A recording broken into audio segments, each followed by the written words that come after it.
So I really hate, like that would have made me mad.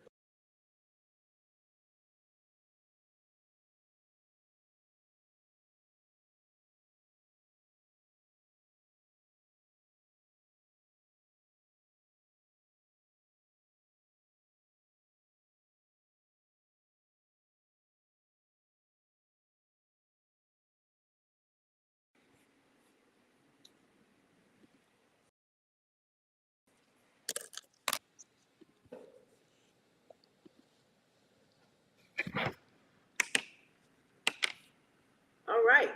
Hey, we are live here with Girl Talk Plus One. And this is your first time seeing us live for Girl Talk Plus One.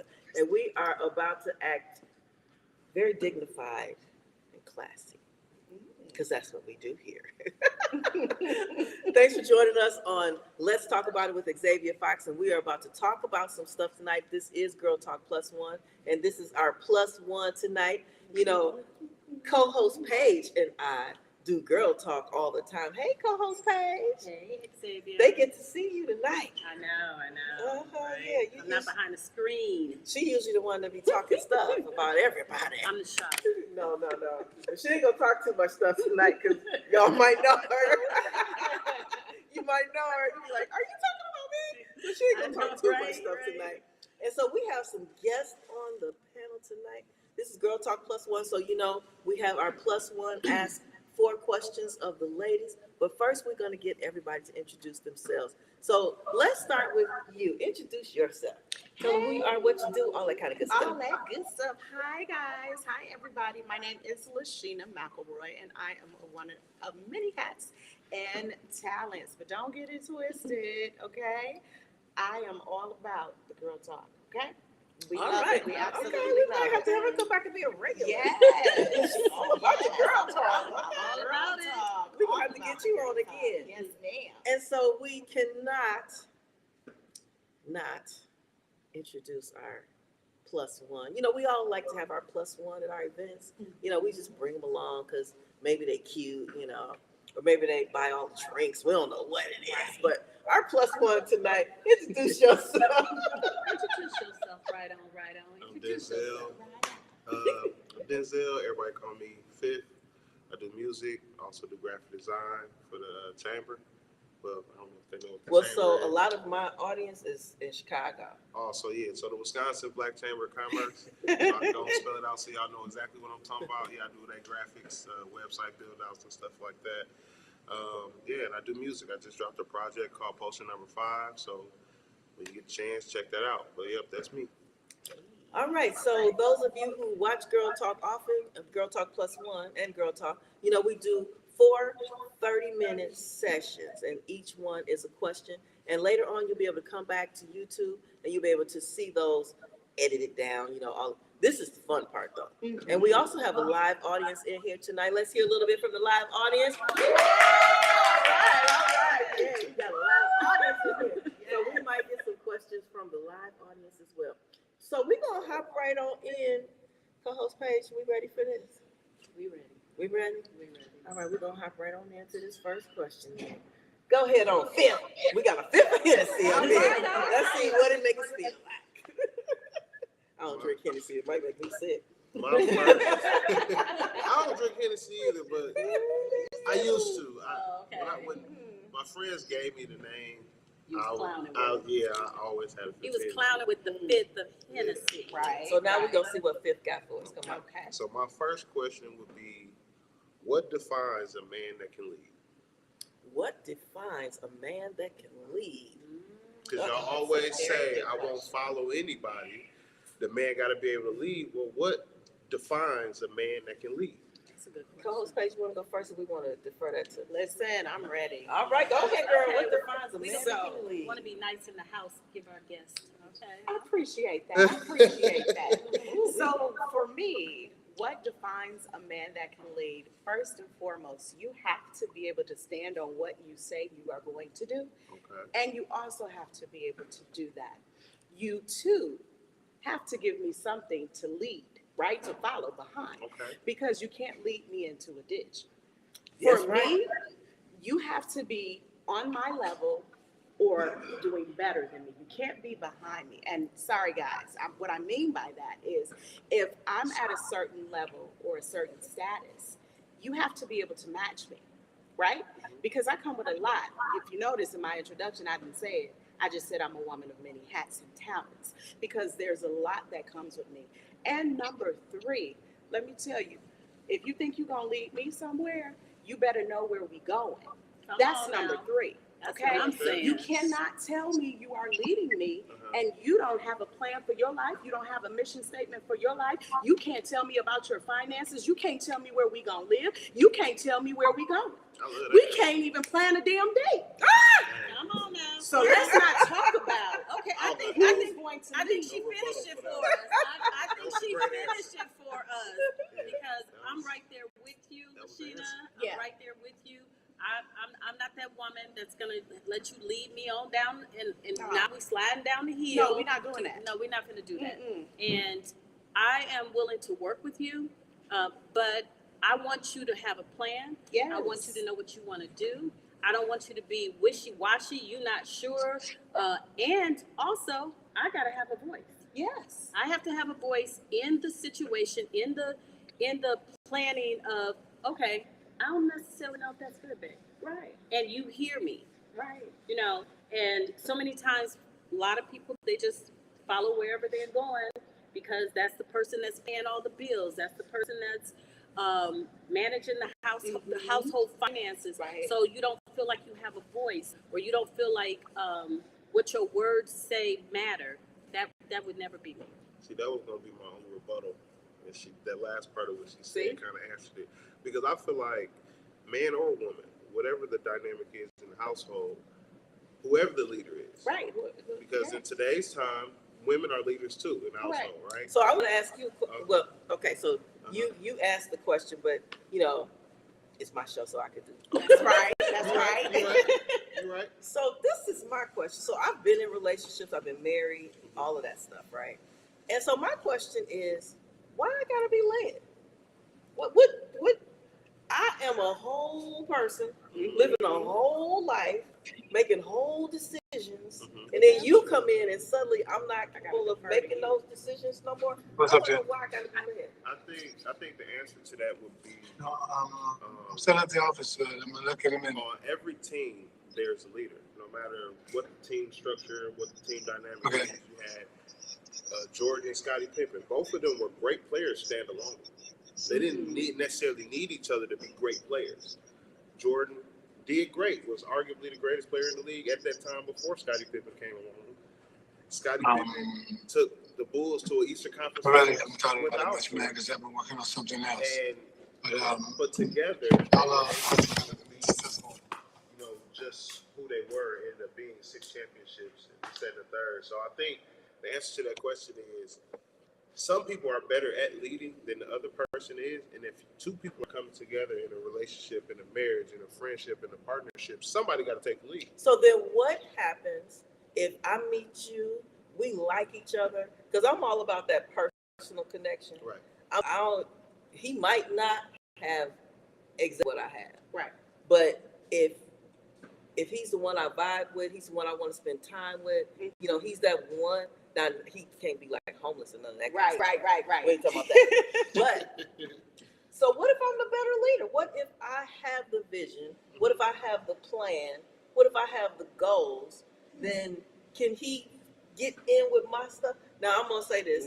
One of my guy friends just told me that I don't make room for a man in my life, and that's why I'm single. But it's okay. I think it depends on the partner, right? And when I have conversations like this, I always try to take the gender out of it, take the two genders out of it. That I acknowledge. I should say I don't want no trouble. I promise y'all. They will come for you. I know they will. They so one-sided. Yeah. Listen, because I'm a chest feeder, bleeder. They got so many names. There's so many names for us. Some weird stuff. Women, but yeah, I try to take the gender roles out of it because we are a long ways from what I watched my grandma and my granddad. Absolutely. We're a long ways from that. Women, if we're being honest, women are the largest growing group of entrepreneurs. Absolutely. Women are Black women are the largest Yes, growing group of entrepreneurs. Black women are the largest group of graduates from college. So there's going to be on average, there's a good chance running into a man out in the world. He probably don't got his shit together, and he's probably trying to get his shit together, right? Okay. There are some women who could spark inspiration in a man if that woman is good, and that's actually a good man. I think women have to actually give that of them to good men. Sometimes they give it to the man they feel is the most attractive, the man that they feel, you know what I'm saying, the 6'4" guy with the muscles and the smile and the waves, and he has absolutely nothing behind it. There's no substance behind that. Right. And there are a lot of women that have no substance behind the way that they look as well. So I think once you get past the substance and the what's on the surface, and you look at, okay, for instance, Courtney. I understand that when it comes Nobody to knows the other Courtney. that's why I said, Right. my bad. So my with Courtney, she's way better at managing the day-to-day functions of the household, right? I don't have no say so in what goes on in the household. I'm better at managing the finances. What I'm better at, I lead it. Right. What she's better at, she leads. And that's how it should be. And I think that's where the misconception comes in, because, you know, we are so used to the days of old where the man said all the say so in the household. The women stayed at home, didn't work, didn't really do nothing but outside of the kids, this, that, and the third. And granted, like in my relationship, I try my best to do what my granddad did. I try my best to pay all the bills. I try my best to go out, work, and do whatever is necessary, and allow her to manage the household how she wants and how the kids want. Then we sit down, come up with a plan. That's how we're gonna move things going forward. But you know, in the scenario you put out, you was like, I don't need nobody to leave me. I kind of got it. Right. There's nothing wrong with that. But the thing is, I'm with you. a partnership should be like complementary, Mhm. where you It don't, should be where you're complementary. not Yes. strong. And whoever is the strongest, Yeah. Absolutely. But see, in that's whatever- not leading then to me. That's a partnership and Right. working together. We come together. So one of my favorite couples and one of my favorite shows is Egypt and Mike. Okay. Okay. And so they come together. So he is in construction Mhm. and she was a real estate agent. Mhm. So now they flip Great. houses That's together. Mhm. So they have married with real estate and they have flipping virgins, right? And so it doesn't look like either of them lead. Mhm. They are such a team Yeah. and they are making so much money doing it. And so that is like my relationship goal. Yeah. I don't necessarily want or need a man that just wants to be able to tell me this is what we're gonna do. Right. Because I'm gonna be like, why are we doing that? Mm-hmm. And I need him to come with an answer as Yeah, to I why have we're doing questions. that. You know, Yeah. I'm gonna have some questions. You know, what's the long-term goal? What's the vision? What's the plan? You know, why are we doing this? But if Right. he presents something to you and he answers all of those questions, whatever y'all decide to do from that point forward, Together. based off of what he laid down, is him leading you down that road still. So if he answers all my questions Mhm. and the good answers, and I can see that vision and see that vision as being beneficial to us both, then yeah, I'm with it. That I'm on doesn't, board. that doesn't take away from the partnership, though, and that's what I was saying. It's like there are certain things that you're going to be better at. There's certain things that he's going to be better at. There's going to be a plan that you bring to the table and say, I think this is a great business venture. Look, I seen this house. This is a great investment property. I think we can make a lot of money on it. He's going to ask you them same questions, like, okay, where'd you find it? Mm-hmm. Okay, are we buying it from somebody? Is this from the city, or is it Right. upside down in the Mhm, mortgage or mhm, not? Do we mhm. have to put a foundation on it? How's the roof and all this stuff? He's gonna ask you them same questions just like you asked him. And whoever's venture it is 9 times out of 10 gonna be the person leading that project. And what if the woman actually sees something in that man that he might not see in himself? Because sometimes that happens. You see this It food happens a and lot. It it's happens a like lot. you're not reaching your potential. So how about let's do a little bit of this? But I heard men resent women when they do that. So I had one situation in which I felt like that was the dynamic. I was going through a lot. I had lost my job. You know, I went from paying all the bills in the household to nothing. You know, I wasn't necessarily angry. I was disappointed in myself. I felt like I wasn't living up to the roadmap that my granddad gave me. And when certain stuff came, I could feel me being a little snappy and a little. So it's like, I don't know if just because the potential is there, that doesn't mean it's worth the risk. I promise I'm done. And if the potential is present and they're not showing any signs of moving towards that potential, you're wasting time. And that goes for man or woman. I feel like that's really the change in it. It's like, yeah, I fell on hard times, but I went and got my CBL in the meantime. Right. You know what I'm saying? Like, even though I ain't have much to bring to the table, I still was putting myself in position to, okay, I'm usually the man that pays all the bills in the household, and my woman assists me, and we come together in that way. I don't like a woman making more money than me, even though it's not a problem that she does. So you pay the bills, and so because there's this word I don't even understand it. It just kind of evolved. Do men call you like a simp or something like that? Well, you kind of big, so they might not call you that. So you're right. No, I don't think so. I know I got a homie, he don't necessarily agree with it, but I think what works for us just works for us, and that's just what it is. Like me and you were talking about the whole 50-50 conversation the other day, right? And I feel that conversation is so stupid. If my rent is $2,000 and someone is coming to the table saying, "I got $1,000 for you," you turn that down? No. You keep $1,000 in your pocket. So when I see, when I see people arguing about, oh, well, I'm not going 50-50. Look, personally, if I'm in a position to afford it, I don't want my woman to pay no bills. I want her to have the easiest, stress-free life that she possibly can, and make sure our babies get everything that they need, and our household has everything that it needs, right? And like women that work and take care of the household. Because I don't cook. I can't cook at all. So I can't cook, right?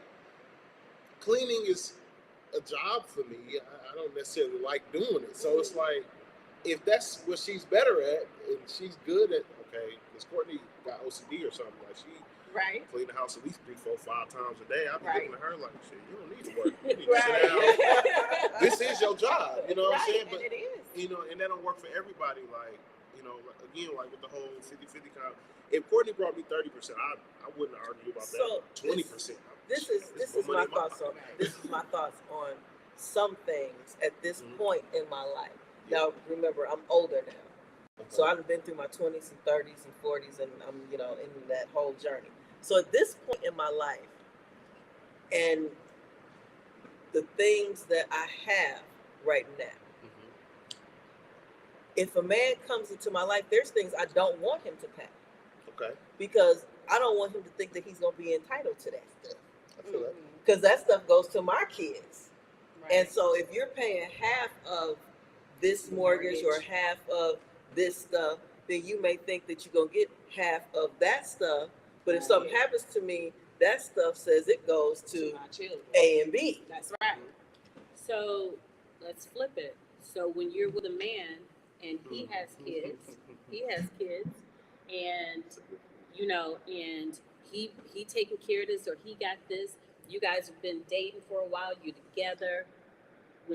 If he says something happened to me, this going to my kids, and it could be the house that y'all living in, you okay with that? Yeah.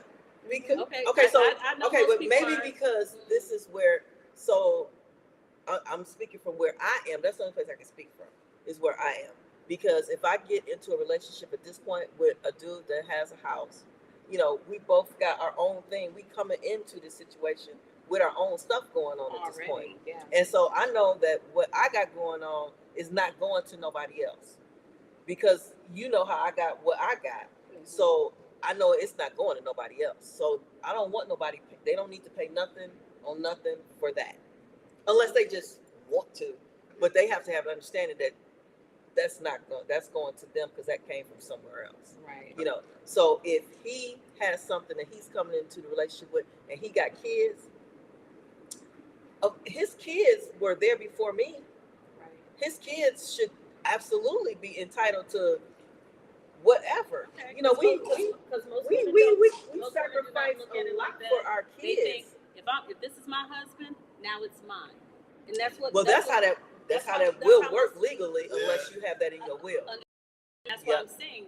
So depending on the state you're in. Yeah, depending on the state you're in, but in most states, don't care about no will. Most states is marital property. you gotta put it in a trust. Yeah, you got to put it in a trust. You got to make sure that you got that to the side. But yeah, the whole 50-50 thing, I think it really depends. So to me, 50-50 is kind of like for 20-year-olds, Correct. coming into something when they nobody got nothing. You know, you building together and stuff. And so then as you build and grow, of course it's 50. You know, and if the dudes start making more money or the chicks start making more money, women who think somebody who's 25 need to be giving them $600 to get their hair done and all this stuff. That's insane. I don't pay $600 to get my hair done. But that's the narrative and the example that they're following based on what they see on social media. It's not I social understand media. that. I understand What they have to understand and what they have to learn is social media is not a real place. It's not real. Right. I could get on social media right now. I can go find me a Bentley somewhere. And stand in front of it. Lean on this car. Yep. And Go to the lot. You know what I'm saying? and say I got X, Y, Z in my Y'all mind bank if I account. put a big bow on this? Listen, I y'all do know graphic design. I could make a bank account statement that look like I got $1 billion. Y'all know my story with the car, so y'all know what car I drive. But when I go somewhere that I want to show up, there's Turo. And I'm a 5-star member. That's I can rent anything and show up. Yeah. A lot of people have like this persona that they want to put on, and you know they want to. What's the old Fake it till you make it. Keeping up with the Jones. keeping up with the Jones. They want to keep up with the Jones. Go ahead. So it's like I get the need or the want to look good and feel important and all that, but when you fresh out of high school or in college, bills is high. Like I don't think they understand. Like my rent $1,400. Listen. I ain't said nothing about a car And if note. somebody come with 700, you like, okay. For sure, I ain't got to listen. They can come with 400, and I'm gonna be like, thank you. Thank you. That's $1,000 I gotta pay instead of 14 now. I saw a girl on Facebook the other day. She said if a guy asked her on a date, then he should buy her outfit too. Nah, see, that's what I'm When saying. did that start happening? So what I I've been hearing feel, it the last couple of years, and it's ridiculous. Like I've been on a lot of dates, and they didn't buy the outfit. what I feel is acceptable. I had clothes, right? What I feel is acceptable. I can understand. Oh, well, if she said, "Oh, I don't got a babysitter," I got a couple dollars for your babysitter. Okay, cool. I don't have no. If I asked you on a date, I don't got no problem paying for dinner. I don't got no problem. You know. Okay, cool. You want extra $30, $40? That's how much it's gonna cost for your mom to watch the kids for a few hours so I can get to know you. Right. Fine. I don't got no problem doing it, but I'm not buying your clothes. Right. They want you to buy I'm the not paying clothes, get on the the hair first done, date? get No. the nails done. I had a guy friend who actually sent me a screenshot. He asked this chick out, and she sent him a request on Cash App. For how much it was gonna cost? Yep, to get her hair and nails done. So now that's a whole hustle, you know. So I'm an To go on a entrepreneur. date? So in my mind, okay, how do we make money? All right, so I'm cute. I attract a lot of men. Right. So you gotta send me 400. You gotta send me 400. You got, but I'm gonna wear the same nails and hairstyle for all of them days. So the rest of that is profit. You know? It be like that. It's That crazy. is so funny. It's crazy. That is so funny. So we got a few more minutes before we wrap up. Do we have any questions or comments from the audience? The rain got y'all quiet over there? Oh yeah, we definitely hear it. Yeah. So you got a question, comment? Somebody said Black Power. Right. It's basically a lot of people. I think the issue is they're looking at everyone else's situation. You have to do what works best for you, and then each human being needs to be self-sufficient. You can't fix man or woman. You need to become already together. Yeah. Already together. You wouldn't be asking for anyone to buy your clothes, pay bills. I don't expect anything from anyone that I can't do for myself. Right. If you can't treat me like I treat myself, what am I doing? That's wrong. That's right there. If you can't treat me like I treat myself. Exactly, because That's tomorrow why I got when my women go massage out schedule. and they go to a restaurant, they order the most expensive thing. I already got my money in my credit card. Exactly. I do that. Something happened, I'm good. I'm good. Yes. I did that one time. I think I told the story sometimes on Facebook. I went out on this date This is years and years ago. I was probably in my 30s still. So that's a long time ago. And we was at Applebee's, okay? We was at Applebee's, so y'all know the price range of Applebee's. And so I ordered the pasta, I ordered the Alfredo thing, so I think at that time it might have been $14 or $15 or something. And so he told me, he said, oh, you ordered from that side of the menu. He wanted the 2 for $20, girl. It wasn't even, See, I was thinking that in my head. I ain't it want was to like say it. $14. He said I wanna- ordered it from that side of the menu. And so, you know, so my history is in food service. So I just excused myself to the bathroom, found my server. I said, can you bring mine up separately? Stayed in the bathroom because it don't take long for them to throw that stuff in the microwave. We already know what they do. Came back out, paid for mine, hopped in the car, and I never even went back to the table. So I guess after, I don't know, I was halfway home because that was the, so y'all from Milwaukee, y'all know that was the Applebee's that used to up on Capitol by Capitol Court right in there. Okay. Yeah, at Milltown. And so you know where I live too. So it don't take that long to get back to my house. I was like halfway home. He's like, you still in the bathroom? We still had cell phone. You still in the bathroom? It wasn't that long ago. Ancient times ago. But yeah, we had cell phone. So he texted me, you know, you in the still in the bathroom? I didn't even respond. I didn't respond for days. I figured he would figure out. Yeah, I'll figure it out. He would figure it out. Yeah. I paid for my own, like, dude, $14? And you invited me? And you invited me? Right. $14. I mean, at least the going rate now is $40. Good grief. He was $14 in. They might not cost less than $200. You got a question? Okay, we got an audience question. Is there a such thing as a place too cheap for a first date? There's been some discourse online. Like if a guy asks you for a coffee date, I don't have time for that. It takes me time to get dressed. It takes time and effort to invest in my look when I come out the house. I'm not going to meet you the first time at a coffee shop. We need to go somewhere serious. We're going to let our plus one go first. All right. I think this goes back again to where the two individuals are in life, right? I think a coffee date can be very beneficial. It takes away from how y'all look, and it puts more focus on who y'all are. We're not going out to end dinner. I don't need your makeup. I don't need your hair done. I don't need you with all this extra stuff on, high heels, all that. I want you to come as you are. We're going to sit down. We're going to drink this coffee, and we're going to have a conversation and figure out who each other are and see if me spending $200-$300 on an actual date next is even important. You ain't paying for nothing. You just come to have coffee and talk to them for a little bit. But you missed the point. She said the first date. She's already defined that that's the first date. I see Y'all that. decided that that's where the first date is going to be. I think a lot of people rush into the first date, though. There's no courting done today. There's no Very conversations done today. So with Courtney, our first date was a whole day. Oh, I took her for a day. I picked her up. We had a coffee date. We sat and we talked. From there, I took her. We went to watch a movie after that. After that, I took her on dinner, and then I took her home.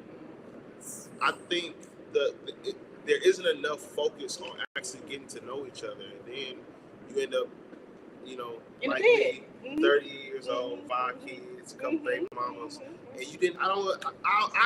You couldn't put me in the same. You know what I'm saying? You couldn't put me in the same room with some of them women because I'm just not in that point in my life no more. As far as I couldn't even have a conversation with them today without it being friction. So it's like I think we don't put enough emphasis on the courting process. That's true. Now, if you're a woman who says, no, you gotta take me out to eat, clearly, coffee date ain't gonna work for that woman. Right. You gotta know Clearly, what she you're want dealing Carson's. She won't, what I'm saying? She won't. Yeah. are y'all going to Chicago? Or is there one here? No, it's a Carson's here. I don't know if it's here, but she want Carson's. Maybe she want to go to Cooper Hall, or maybe she want to go. You was just there. You know what I'm saying? It's maybe you got to Without know a the man. person that you're dating to know if can I take her to Longhorn, or should I be taking her to Carson's? You gotta know who So- you're dating. So Yeah, my I know you thing with that question is, now it depends if this is our first date or if this is our first time meeting. Because now that we got online, sometimes Some you people talk first and time stuff, meeting and first date. even though you send pictures and stuff, sometimes people, they pictures, they show up. I've been catfished before. They show up so I prefer a coffee date. For one, everybody know I'm busy as hell. I'm busy. I got shit to do. I ain't got time to show up for no 2-hour date, and then he is not who he represented himself to be. I don't even want to spend that kind of time. So I prefer a coffee date first. Coffee date or breakfast. That's what I always say. And you talking about that look. So y'all know me. Y'all know I can look a whole bunch of different ways. And so on that first date, you're not going to get the top of the line look. You're going to get my hair is combed, my face is clean, I brushed my teeth, and I put on some clothes this morning. You're going to really get the natural look of me. I'm not coming out like I'm coming to breakfast. I'm going to look like I'm coming to breakfast, and we're going to talk. I'm going to get to figure out who the heck you really are. I'm going to ask you those questions that I need to know. You know, because first of all, I want to know if you got child support. That's important. That's very important. And if you got child support, it's kind of over right there. But remember, I'm a little older too. Right. So if you got kids under 18, I'm really not interested anyway. Right. You know, so if you, and I've met men, I met this one dude a couple years ago. He was 53 and had a 3-year-old. It's true. I'm sorry. It can happen. What's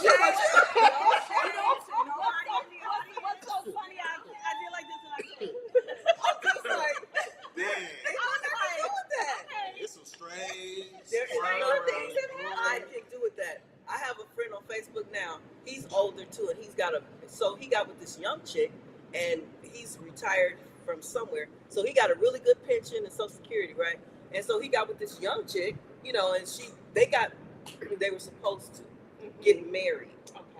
And so she got pregnant. They was gonna get married. He was all hyped because he had this young chick. You know, he's 50 something. She's like early 30s. So he think he got it going on because he got this young chick. She had that baby, and they never got married. And now he got child support and no wife.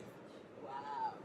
And he was like, you know, and he told me his story, and I'm like, at your age, why on earth would you even be open? Because I'm definitely not gonna date you. I'm not gonna date you. Right. You just, I don't know who you gonna date now, because, you know, the 30-something-year-olds, they really only want your freaking pension. Okay, I wish men would stop talking about, oh yeah, we can still pull them even though we 50, 60, 70. They want your money. I've been those ages before. I've had men say, you know, I can make your life so comfortable, but I never really liked that because I didn't really like older men like that, so that didn't work. But anyway, co-host Paige. We already over our 30 minutes. Oh, wait, no, we got one more audience question. Go ahead, come on. Oh, it must be a good one because it's thunder and lightning.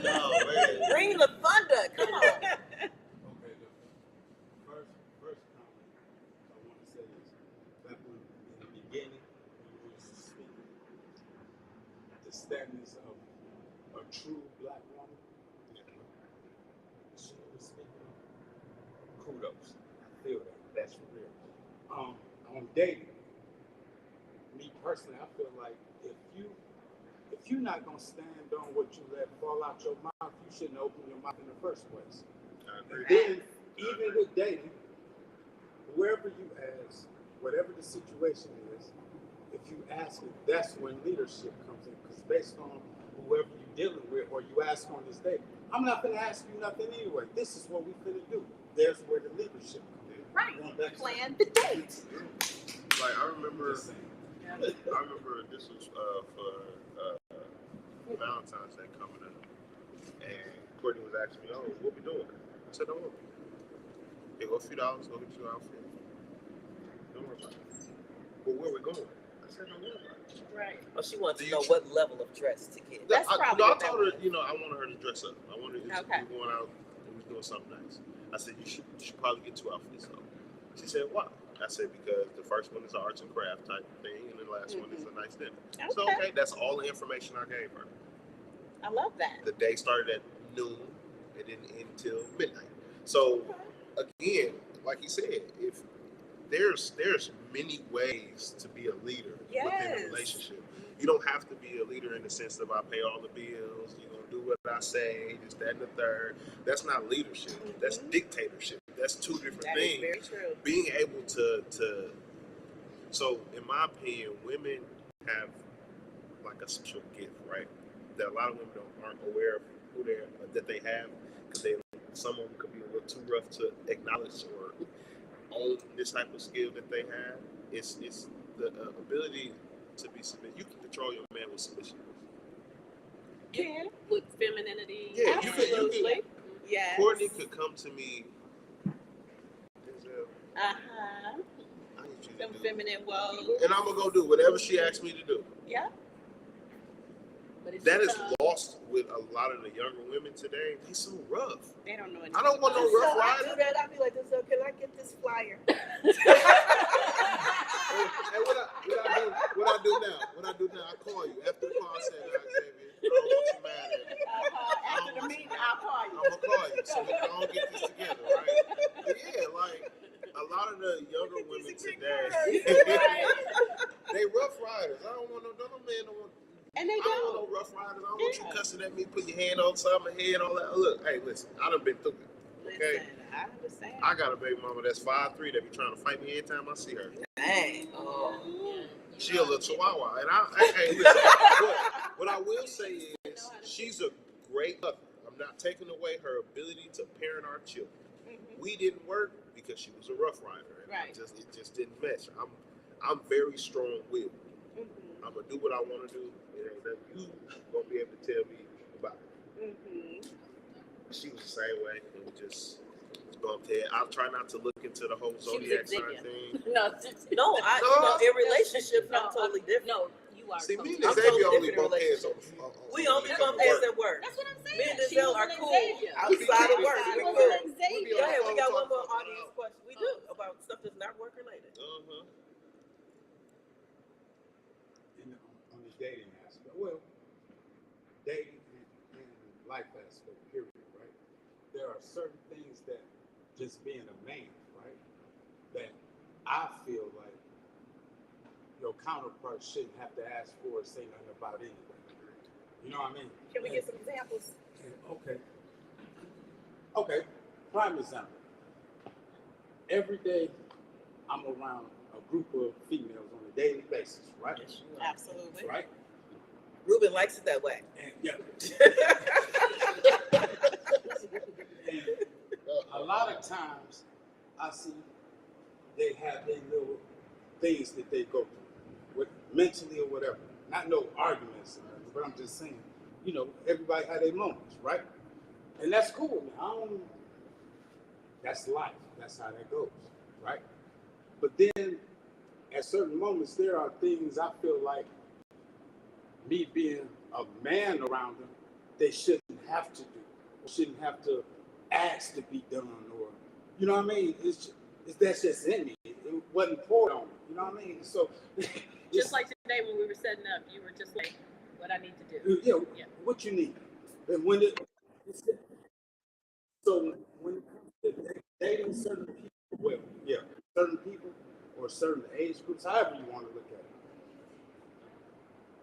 it takes, I think that all that stuff got to come from within and your upbringing or whatever, especially if you're really dealing with somebody and you got pure intentions with them. Mm-hmm. So therefore, you look at them a different way, outside anything financial or sexual or any of that. It's like, I want whatever's best for you. Right. That's what's hard to find. It's somebody that wants what's best for you. And it should go both ways. Yeah. I have boys, so I look at things a little differently because I have boys, but I'm also a female, right? And so I'm gonna look at how they treat the person that they're with, the women and things like that. But I also want them to be treated with the utmost respect. Absolutely, as well. Okay, so can I ask you a question? How do they know how to do it? No. Okay. I'll give you somewhat. I'm not asking you for a response. I'm just saying, like, based off you have boys, right? That had to come from somewhere. So that means that how do they treat you? Because you was the first example. Yeah, my son said Above I all. was his first. But my boys have had great role models. Not just who I am as their mother, I'm very strong. Right. A lot of times, I'm docile. No, but I'm very strong-willed, and I have a very strong personality. A lot of times I don't show that, but it's definitely there. Ignore her. But they have had very, very strong men in their lives. Their dad is amazing, and he has taught them, even my significant other opens the door for me. My boys, when I walk anywhere, I stand back because I know they're about to open my door. So they know how to treat a woman. They know they have chivalrous ways and things like that. I don't want them to be taken advantage of as well because they're going to treat someone the way they've seen their mom treated or their stepmom treated or any woman in their lives. I have a lot of siblings. I have a lot of sisters. So they have been exposed to a lot of women, but they have also had some very strong role models of men in their lives as well. All right, I'm going to hop in here because we have really gone on with this question. We still got 3 more questions. Right. Oh, my goodness. So we are going to we're going to woosah for a second, and we're going to refresh our drinks. Anybody need to refresh on their drink? Because I need a refresher on my drink. You didn't even make me one. So I'm going to ask my stage assistant, is there a way for us to take a pause? There's no way for us to take a pause. Okay, well, so then we're going to have to designate Ruben to make us all drink. So I'm going to put mine towards the corner over there. If I can eliminate. Take one. Thank you, sir. All right, and we're going to move right on to our next question. Come on, Denzel. Look, you the word. You the one that just said whatever you need. That is true.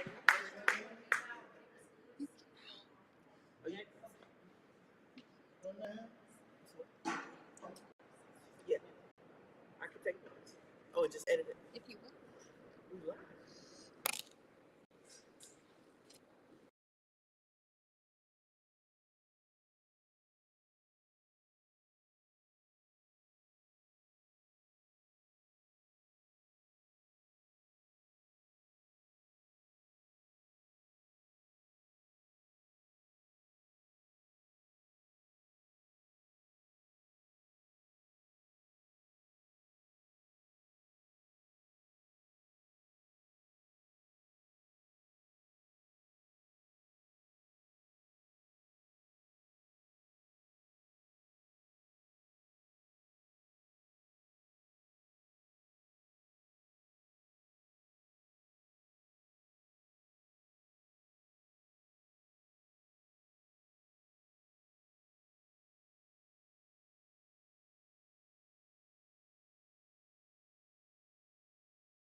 I got a job today.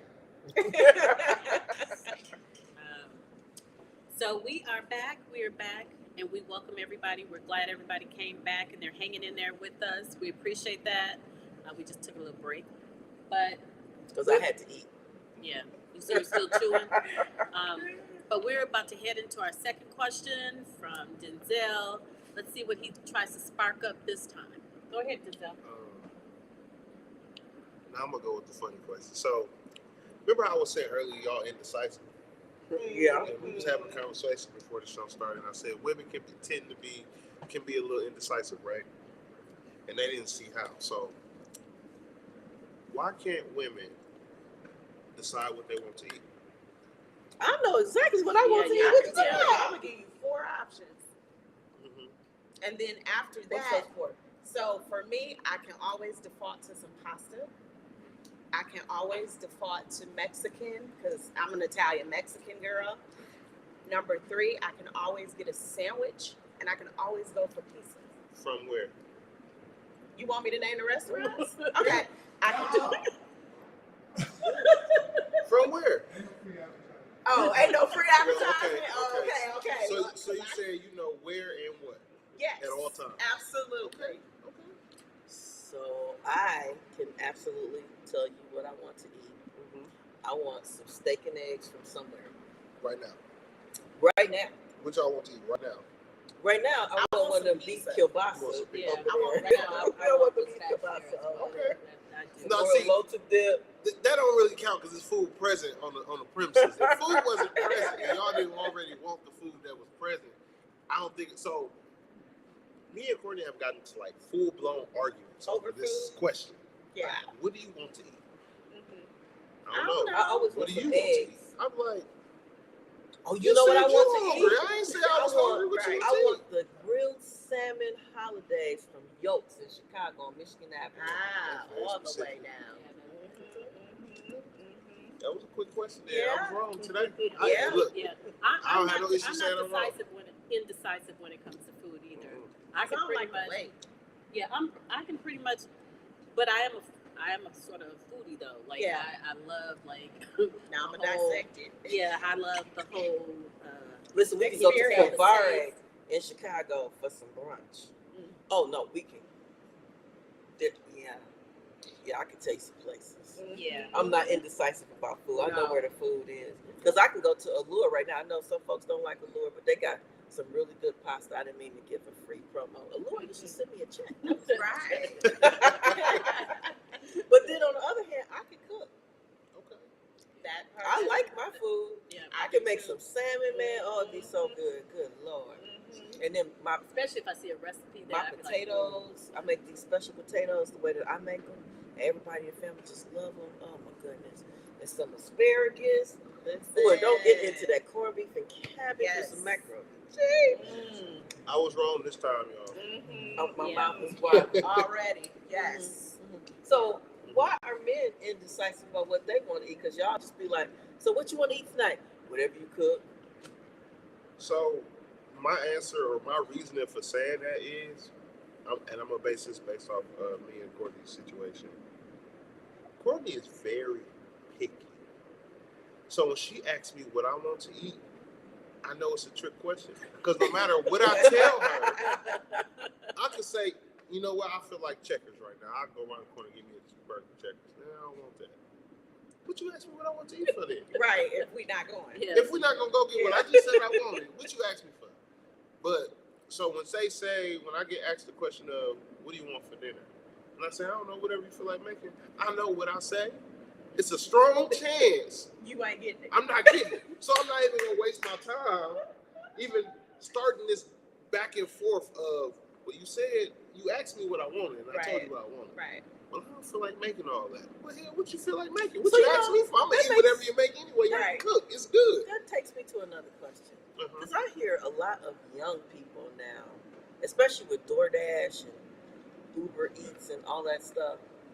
How often do y'all actually eat home cooked meals? Like back in the day, we cooked Now, pretty Courtney, much every day. Going out to eat or ordering something was maybe on a weekend you order pizza or something like that.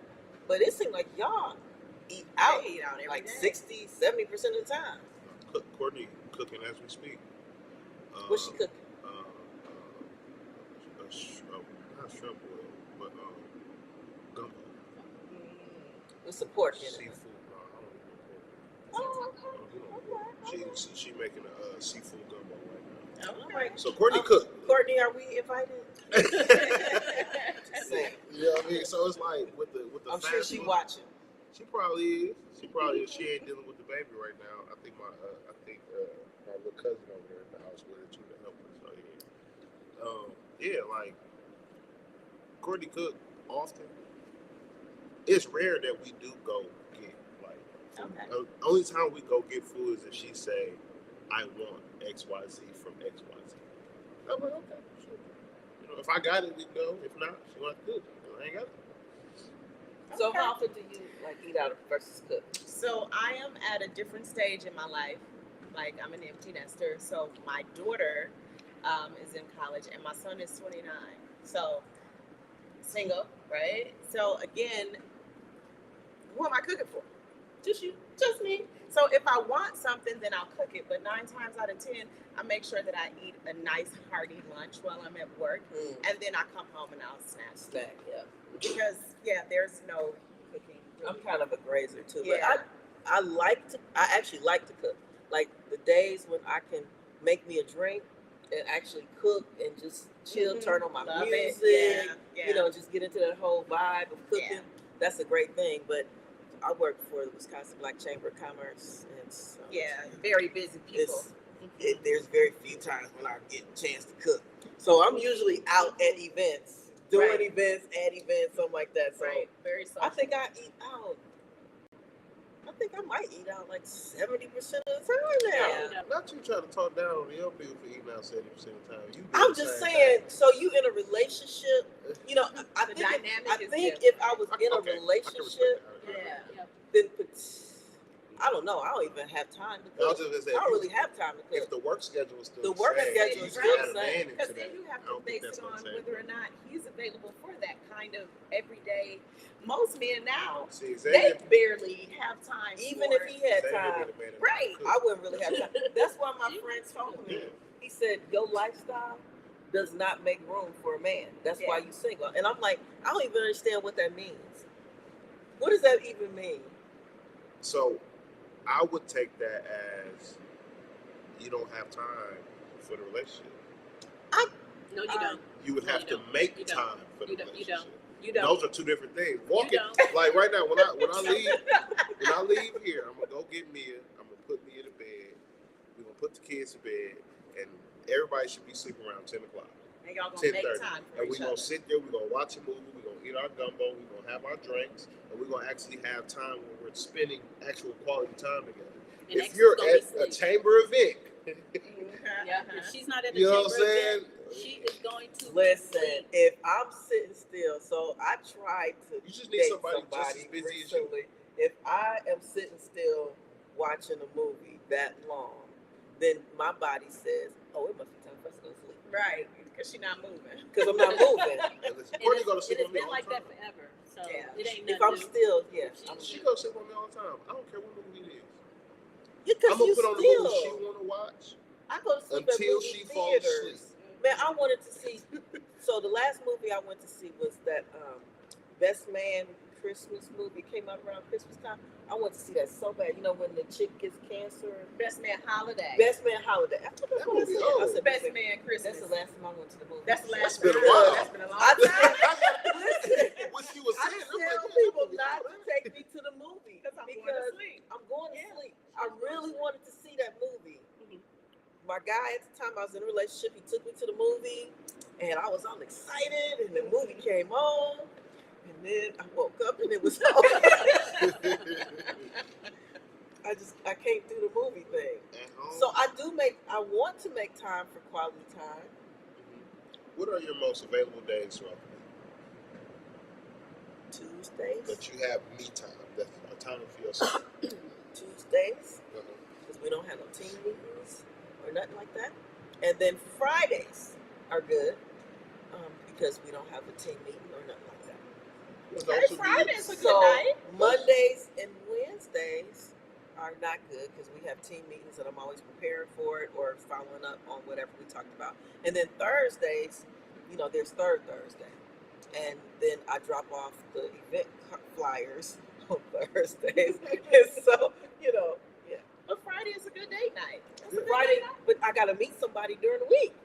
And then I'm busy because when I'm out and about, so I meet people all the time. Right. I meet people all the time. But I'm picky on top of that. You need somebody busy as you. So what are you looking for? Me?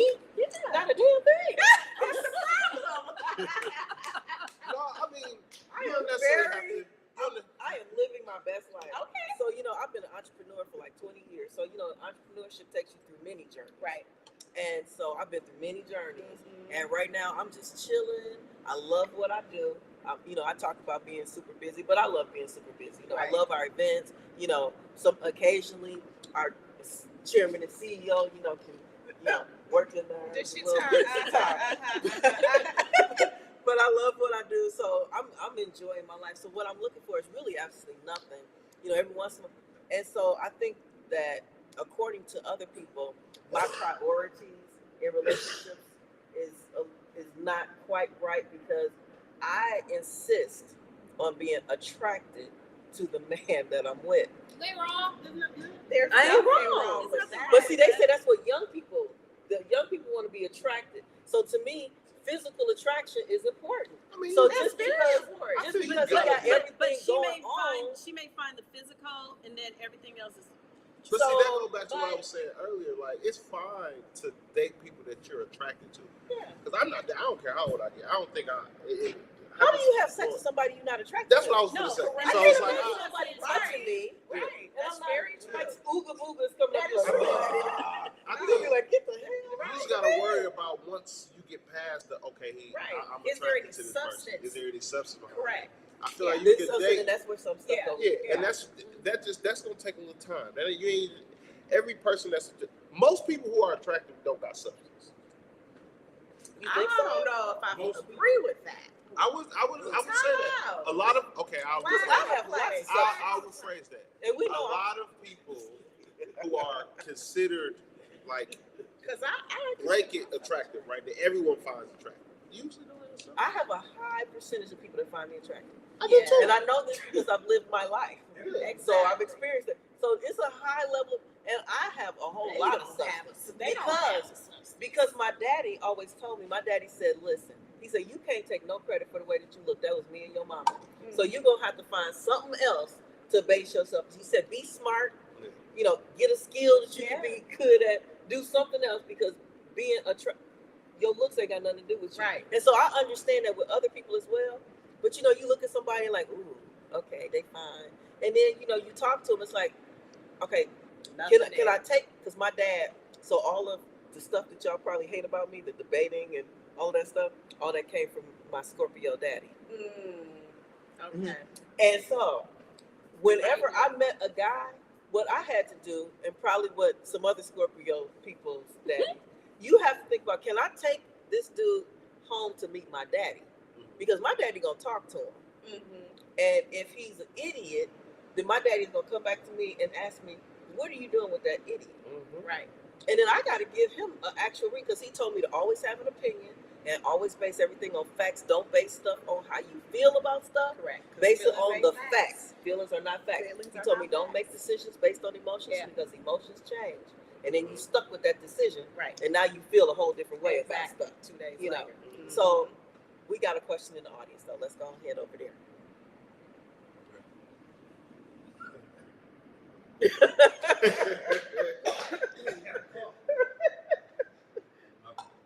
It's more of a statement, like for far as myself, I'm not speaking for everybody, but it is a question though. On the you touched up on the sexual stuff for a second, right? Who wants to do something, right?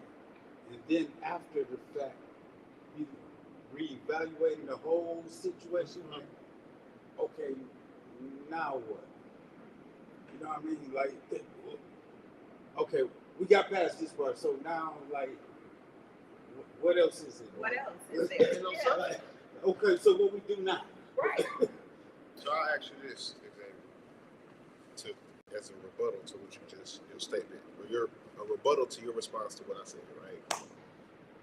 How many attractive people have you dated that have substance, and why aren't you with them today? So that's a great question. Okay, the men for the meals. that I have Because you said all dated. attractive people are. Okay, so I didn't say all attractive people, but let me just say this. So I've dated really great guys. Uh-huh. Overall, they were really great guys. So you have to understand what I believe and how I think. So I think that we are spirits here on a journey. And everything that we encounter is a learning experience. It's meant to help us grow. Correct. And so as you go through relationships, I don't believe that marriage is forever. I don't believe that relationships are forever. I don't believe any of that stuff. I believe that's man-made stuff. You know, society conditions us to believe that, you know, you're going to get a new car, you're going to get a new house, you're going to get some new clothes, but you're going to keep the same spouse forever. That's just not really realistic to me. That's not what I believe. So I think I have really dated some really great guys. They've added to my life, you know, and they've been there for the period of time that they were supposed to be there. You know, I've been married. My husband was killed. So that didn't last forever. Not because it wasn't necessarily something that I wanted to last forever, that he might have wanted to last forever. But, you know, death you don't get to debate that. Yeah. You know, so I just don't believe that everything is necessarily meant to last forever just because society says that these are forever. So when you say, why am I not with those men at this time? Because our time passed. You know, everything for me is organic. Like when I meet a guy, I don't tell him what I want. Because one of my exes told me, he said, when you give a guy the blueprint, then he's going to be that until he get what he wants. So then on the flip side, because my daddy was who he was, you know, I can sort of do the same thing. It depends on what I want, you know, at that time, you know, but everything has to be organic. You meet somebody, and if it evolves into a relationship or a marriage, and if that marriage doesn't last, that's just the journey. That's just part of your journey. So why I'm not with them? Because it wasn't part of my journey to stay with those people. And that doesn't make them bad. Certainly doesn't make me bad because I'm great. Right. And it just didn't happen that way. Yeah. I have a friend that it seems like a few of our other friends thought we were going to wind up together, you know, and sort of, I guess we are still together, but we're not in a relationship, you know, but we still interact on a pretty regular basis. Right. You know, everything is not meant to be the way that society thinks it has to be. Just because a man and a woman are friends or bond on some certain level does not mean that they're meant to be married and together forever. So that's why I'm single. And honestly, at this particular point in my life, it's like because I've been in relationships since I was 15 and a half. I've been single now for 3 years. And this is like the longest I've ever been single. I mean, well, then that makes sense as to what you said. That makes sense. And the idea of not having to consider nobody else's feelings before I do something, you know, check in and see, you know, is this what you doing? How you feel about it? You hungry? Right. I don't have to give a fuck. Right. None of that stuff. Exactly. I just do what I do when I do it. I feel like everybody deserves a moment in their life where they get to be selfish. Or not even necessarily selfish. They get to worry about just selfish themselves. Is not a bad word. I don't think so. I think selfish. Because if you don't take care of yourself first, Correct. what do you have to give to anybody else? I don't think selfish is a bad word. I think situations determine whether selfish is being. You know what I'm saying? Like, if my partner needs something, I don't give it to him all because I want to buy a video game. Right. And I'm being selfish. That's what I'm saying. Yeah. Like, selfish That's can be petty. It's most definitely petty. I wouldn't. I blame her for breaking up for that. But no, like I think there are a lot of words that are frowned upon, like for instance, selfish. I think situations determine whether words like that are negative.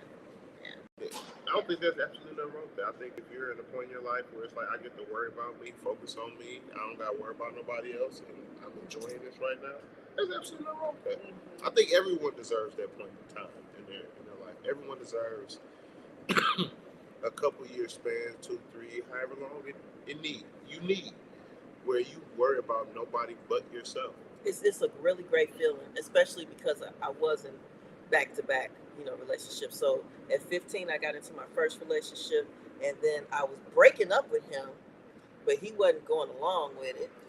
But I met number two, and so I was with number two, and then one day I actually found myself, I told number one I was going to pick him up from work because his car was out, because that's my baby daddy. And my oldest daughter's father. And so I was going to pick him up from work, Right. but I was already with number two, and me and number two were hanging out. And so, because I'm always a woman of my word, so I had number two with me, and I still went and picked up number one from work. So I was sitting in the middle. I let number one drive the car to his house. You was bold. I just processed what she said. I'm always bold. You let him drive? He got in the car. He drove the car. I knew him longer and had a kid with him. I understand So that. I was giving him his level of respect. But you just if number two had an issue, he could get out the car because the car was mine. but listen, If you got a problem, you ain't got no car, then you get out if you got a problem with it. I'm using context. I always lay down my rules, so I don't deal with people who can't abide by the rules. So there's some rules. First of all, when I have my birthday parties, I'm gonna invite everybody. My exes, my current. I'm inviting everybody. And so the first thing is I'm not gonna trip. Right. And I don't expect you to trip. That's just how that flows. So yes, number two was in the car, number one was in the car, whatever you want to call it. I sat in the middle. They didn't. You don't know who my daddy was. So the way that my mind works is a little different. They didn't trip. I don't even remember if they said anything to each other because my baby daddy was just totally pissed. I figured. That's what I was saying. But he needed a ride. I get that right. He needed a ride. What I'm saying is, he could have walked. What I was getting ready to say He was, could have caught the bus. Yeah. But he chose to get in that car. It was so the if fact you choose to get in the car, these are the rules. Because it's my car. It's the fact you let him drive. That's where I'm like, I'm going to let him drive. It's one thing to have. What am I going to do? Make one of them sit in the back? Now, that's even worse to me. I'm not going to make one of them sit in the back. So my cousin, I got a cousin, and she went through some shit.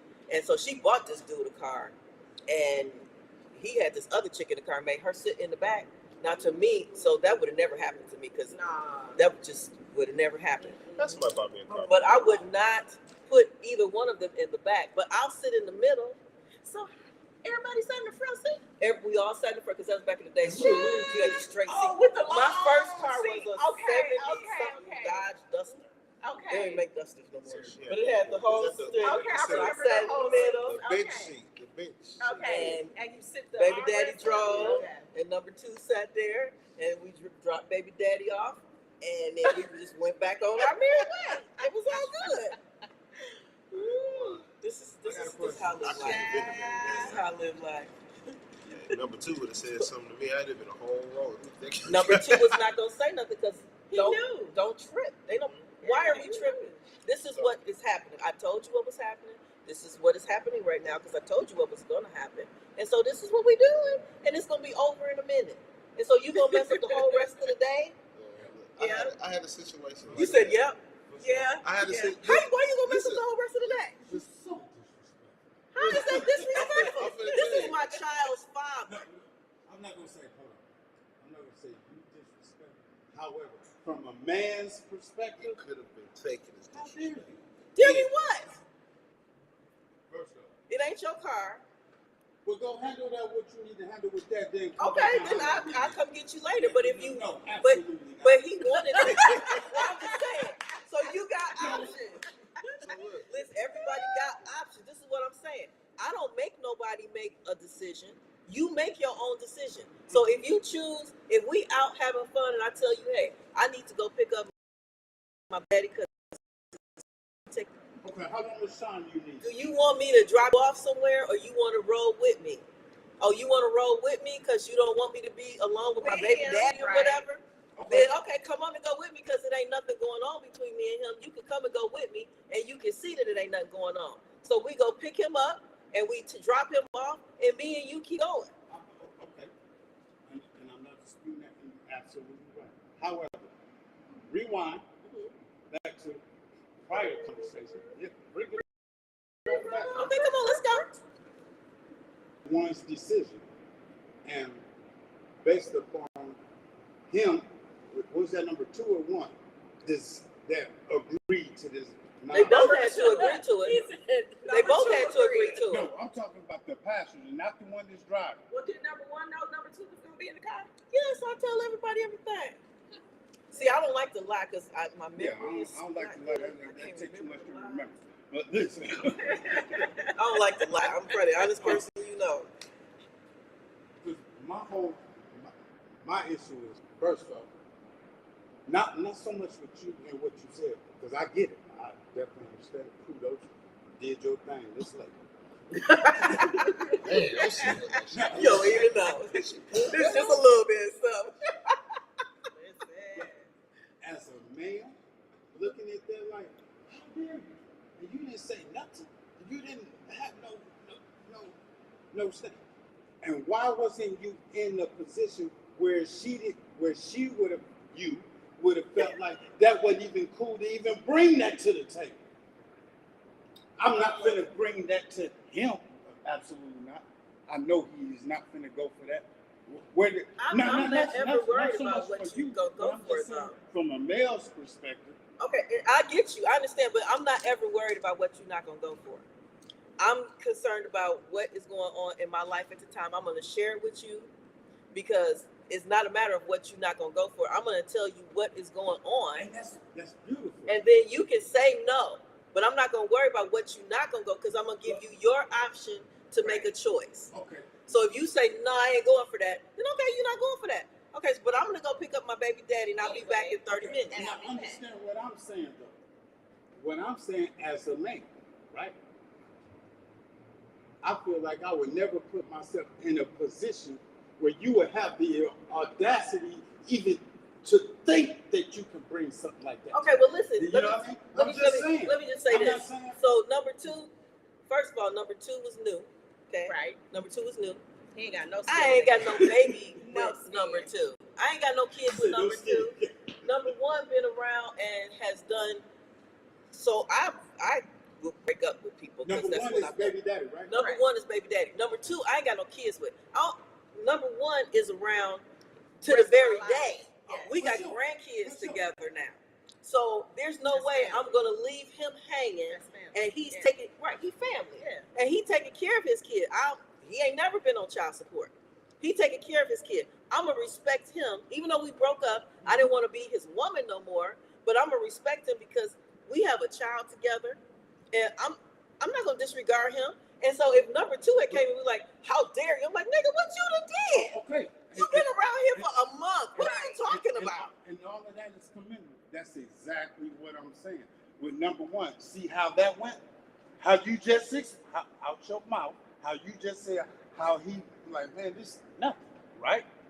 Number 2, now he's over here screw faced it like me. You know He what I mean? was all right. He was around for 4 years. He was all right. Okay. We moved to Atlanta together. He was fine. He was cool. I had a situation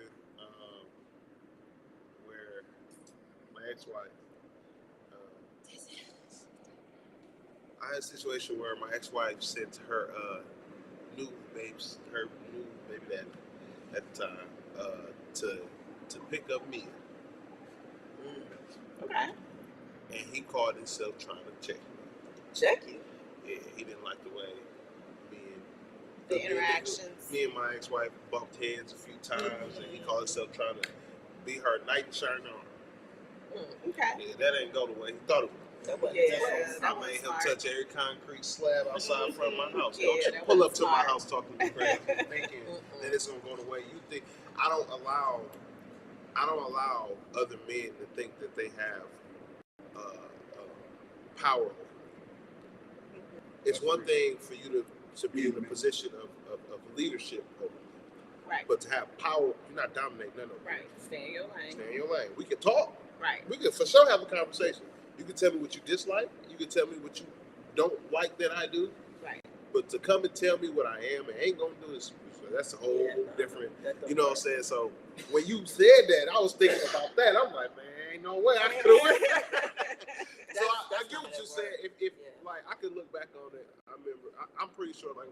my ex-wife right now and say, hey, I got a flat. Can you come take me home? I don't think Courtney have a problem with that. Right. Because Courtney understands our dynamic. Right. That's just the mother of my child. There's nothing further than that. She take care of the kid. Right. When she need me to take care of something for the kid, I do it. So I don't think that'll be an issue. So I get what you're saying. It's like, it's not a matter of, it wasn't done behind the other person's back, and you pull up and I'm not gonna do nothing behind so I nobody's get what back. you're saying. Yep, my baby daddy is married now, and me and his wife, we talk. We best of friends. She invite me over to the stuff. If he don't invite me, then she invite me. I call her my sister-in-law because that's what it feels like. Right. You know. So this relationship, and then number two is a little crazy now. So when I broke up with him, he went on a whole other tangent, and I don't know, he lost his mind somewhere along the way, and so I had to stop talking to him after a while because it just got a little weird. And during COVID, you know, when we got locked in, he wanted. Now we had been broken up for decades. At that point, I think we broke up in 1990. Okay, y'all know I'm a little older. Anyway, and so you know, COVID was just not that long ago. So we had ran into each other. I was out at the lakefront walking. I didn't even recognize him, but he called my name, and I was like, "Who the hell is that?" Because you know I forget people all the time. But he had grown a beard. I didn't know who he was, and when he said my name, I was like, "Who the heck is this?" And so anyway, then he told me who he was. I was like, "Wow, he really changed." So we started talking as friends, you know. And I was, you know, I broke up with him for a reason, and I really have never gotten back with him. I never really go back to people. And so we started talking as friends, and then COVID came, and he called me one day, because that was when they had locked us in the house and stuff. He's like, "Why don't you come over here and be on lockdown with me?" I was like, "No." No. He said, "You're not going to come for real?" I said, "I'm not going to come for real." Absolutely not. He told me that if I didn't come, he was never going to speak to me again. And see, I had thought that we already had that situation. Right. Before I ran We into already the had lakefront. So I was like, okay. Exactly. So You gotta know that's okay with me. You gotta know. You gotta know that's okay. I didn't even know who you were when I ran into you. Yeah. I hope you don't see this. You were not a part of my life. Okay? Not at all. We were talking as friends. I didn't Some understand people where he got that from. Some people, and this ain't no knocking him or nothing, but this is a general statement. I mean, I don't care if it looks like him or not, but some people just feel like, you know, they're more important Than others. in the world Than they are. You know what I'm saying? And there ain't nothing wrong with that. You just got to find the people that make sense for. Right. You know, They some rock with that's you not on gonna make that. sense for everybody. And you weren't somebody that made sense for. You don't want to talk to me? Cool. Yeah, it's fine. I had somebody reach out to me. This was probably like 6 months ago. It was like, "Oh, you just living like just fine without me." I said, "Yeah, I'm happy in a relationship, got baby." People hate that. And I don't. All my pages are public. Everything is public. Absolutely. I'm not hiding nothing. Nothing. If you thought I moved on, I did. Right. If you thought I moved on, I did. You know, this happened. It wasn't even 6 months ago. This was right like a while. It was a long time ago. I just popped up in my head like, if you thought I moved on, I did. Ain't no, I ain't hiding nothing. It is what it is. You know, your time has expired, And that's it. and I met who I'm with, and that's what it is. It's just, you know, hey. All right. Well, we are at the end of our second question. Do we have any audience questions out there? Okay. I guess we don't have any audience questions out there. So, co-host Paige, what'd you think about this conversation? Man, we've been around the block, so I forgot what I. Oh. No, we ain't been around the block. She had too many of them. See, y'all didn't know that about co-host Paige because you never get to see us. But yeah, that's co-host Paige over there. What is that drink made of? It's orange juice and orange juice. Well, I didn't bring no orange juice, so I know that. Oh no, that's THC infused juice. In the orange juice? Yeah, There's literally an orange juice bottle over there. That's you know that's peach. THC. In That's the peach. peach. That's peach juice. Oh, okay. You got peach juice? I got orange juice. Oh, yeah, no, there's orange juice. It is orange juice over there. Well, after You had it for the vodka. no, there's orange juice. No, orange. I'm saying Will, orange do me a juice. favor. What we got over there? That- That's peach. That's Orange peach. juice. Oh, that's peach. Oh, Okay. that's peach. Oh. Okay. Oh, Okay. Lord, I was scared for her for a minute. I thought it was orange juice. We in the same boat. I did. I thought I it was made my drink that too. I was like, Wait wait a minute, because I had a little. You know, I can't mess around. Did you have a question? No, I was trying to see what that. Oh, drink okay. Yeah, I was. thought it was So orange we're juice. gonna take a brief Okay. break, and we're gonna come right back with question number 3. Don't miss it.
All right, y'all, we are back.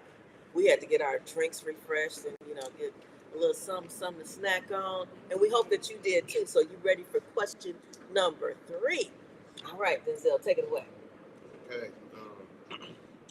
Make sure I ain't speaking too low. Speak loud. Fifth? Come on, Fifth. I had a cough. I know you can project. That's what you do. I had a cough. Say it with your chest. All right. So what do you guys think is the common, or what is the biggest reason that there's a disconnect, or we keep getting the man versus woman fight today, especially black men versus black women? Why do we have that disconnect? What is the issue that is causing the divide between man and woman today? That's a really good question.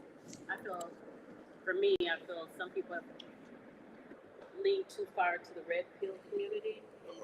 What is the red pill? Also, thinking, what do you mean? The red pill community is a group of men who feel, who look at women not the way our fathers and the manosphere. Very close to that. What that is? That's a whole group of people. Yes, it's a whole group of men. People that sort of almost, if you really listen to them all the time, I'm not going to say they hate women, but they really don't like women. Especially black women. And so everything seems to be negative when it comes to women. They probably, and especially, there's a disconnect with the black women and the black men, especially the red pill community and the manosphere, is that they feel that the black women, especially the ones who are professional, or as we were talking about even before, where they want you to get their nails done, their hair done, and all this, and that they don't bring anything to the community or to the relationship, and or that a lot of the women who are in powerful positions no longer know how to be submissive. They don't know how. It's like they've lost their feminine energy, and so you got something to say? I just got a question. Mm-hmm. Overall, I know you can't speak for the masses, but you do have. I know you have an opinion based on just being a woman, right? Where did that come from? Like, I can do more than you, I can do as much as you can, or better, or whatever. Where did that come from? And I feel like that's where the indifference comes from. And some people, some men, rather, because being a strong black woman and standing on those morals, principles, and values, and that's a good thing, positive thing. I'm all for it, because my mama and all the females around me are from that, right? Some can't handle that, and there thus starts confusion, because now, based off what you said or how you react or whatever, it causes a male to self-reflecting, like, damn, she right, but I gotta say something, I gotta do something, I gotta rebuke whatever she talking, you know what I mean? So, but where did that come from? Well, for me, what I see it twofold, right? I see that, as he was saying before, especially for black women or women, we are probably the highest number of women that have graduated college, are in higher professional jobs. And so what I do think is that sometimes when you're a manager or you're a supervisor or you're a powerful CEO, CFO, it's like you don't know how to switch that off when you get home, right? And so what happens is when you come in the house, you start bossing your man around. For me, and I'm very serious about this. When people call each other out their name and they're in relationships, I never understood that. Yeah, I never understood how somebody could be a BA, whatever, but then that's the man you're gonna lay down with tonight, right? She is this, that, and other things, but that's the woman you're gonna lay down with. I can get mad as heck, but for me, I've always said, if I gotta call you out your name and I call you that, I no longer respect you. Right. I'm very clear on that. So if you call me out my name, I know you're saying to me in so many words, I no longer want this relationship. Okay, so And I'm clear on that. and I'm just sitting and listening, but I got a particular question for you.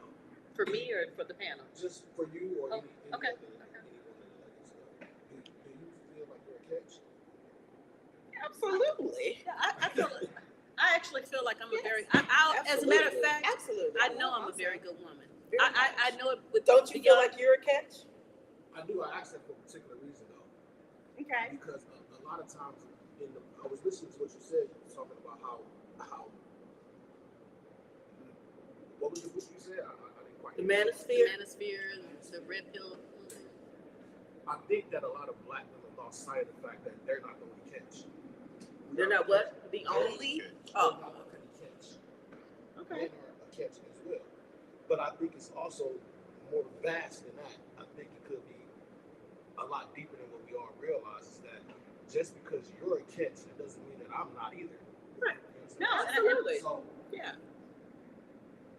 No. We agree. Yeah, absolutely. yeah, I think a lot of times we lose sight of that, because just because if you're a catch, then you're a catch for those that want you. Right. And then vice versa. So that causes so everybody wants to be the person in the relationship. That's just that's in my experience. So for me, It's I think always I'm so picky. I think that the man that I choose to be with, because I'm so picky, I think the man that I choose to be with, he is like the greatest man on earth. Because he's the one I chose to be with. There you go. You That's know, what I'm getting at. so That's what I'm he getting is absolutely a catch. You know, and I'm gonna treat him as such because I know that it probably took me 2 or 3 years to find him, right? Or for him to find me, Right. you know. So I'm gonna treat him as such because I don't know when the next time I'm gonna run into one that I would want to spend that kind of time with. So absolutely, the man is the catch is what. That's just how I feel. I've always felt that way. I think that too go back to what we were saying earlier too, because it's like I think what Sheila was saying is when she was going down the list of things that she needs that man to be able to be, right? We were talking about how the younger women today expect, hair pay, phone, all this other stuff, right? No, I don't know. And the women that have that mindset of needing things paid for immediately, right? They feel they're the catch.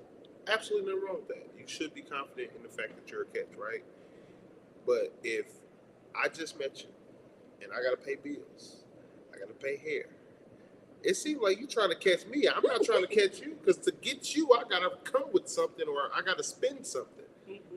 I could spend this money on any one of these young women that I choose, Right. and get whatever young woman that I choose, because all y'all want is the money. And that's why I always think that the women who just looking at the money, that's the easy part. Yeah, Because we it's all deeper make than money, Right. you know. So she looking for you to get her hair done, but we can all get our own hair I done. can get The my money is the own hair easiest done. part. Now, can you make me feel a certain way in other areas? Do you stimulate me mentally? That's You know, the can you whole handle me thing right emotionally? You know, do I just want to cuddle up and lay and we know I Yes. can't watch movies because I'm gonna go to sleep. But Right. you know, can we just chill together Right. and have a good time talking about nothing and everything? there. Exactly. You know, those are the things that actually matter in a relationship matters. to me. Because Do I like you? my hair was probably done when you met me. Yeah. You know, Do I like you? I probably had on an outfit Yeah. when you met me. Exactly. But you know, it just depends on what day you met me. What Right. kind of outfit I had. You know, but it's really it's the deeper stuff. I really want that personal connection. Right. And when you ask, you know, where did that division come from? So this is where I think the division came And from. I have a theory too. So when you're ready. First of all, I think that the only thing consistent in life is change. Because, you know, you're not the same person you were even yesterday. Absolutely. You know, your life has changed. If you go back to when you was 16 20, 25, 30, 35, for, jumping double dutch now, whatever. So things have changed in life. Things continually change in life. And I think that when it comes to traditional relationships and things of that nature, I think more than men, women have changed. So the role of the woman is no longer that traditional role. And so that puts a man in a place where, since we not cooking and cleaning and stuff, so he now is saying, okay, well, why am I paying all the bills? Because now you out there working and making money too. And So where is my role now? I think I think you that want a the thing traditional is, man, men but you're no not a longer traditional have woman. a role.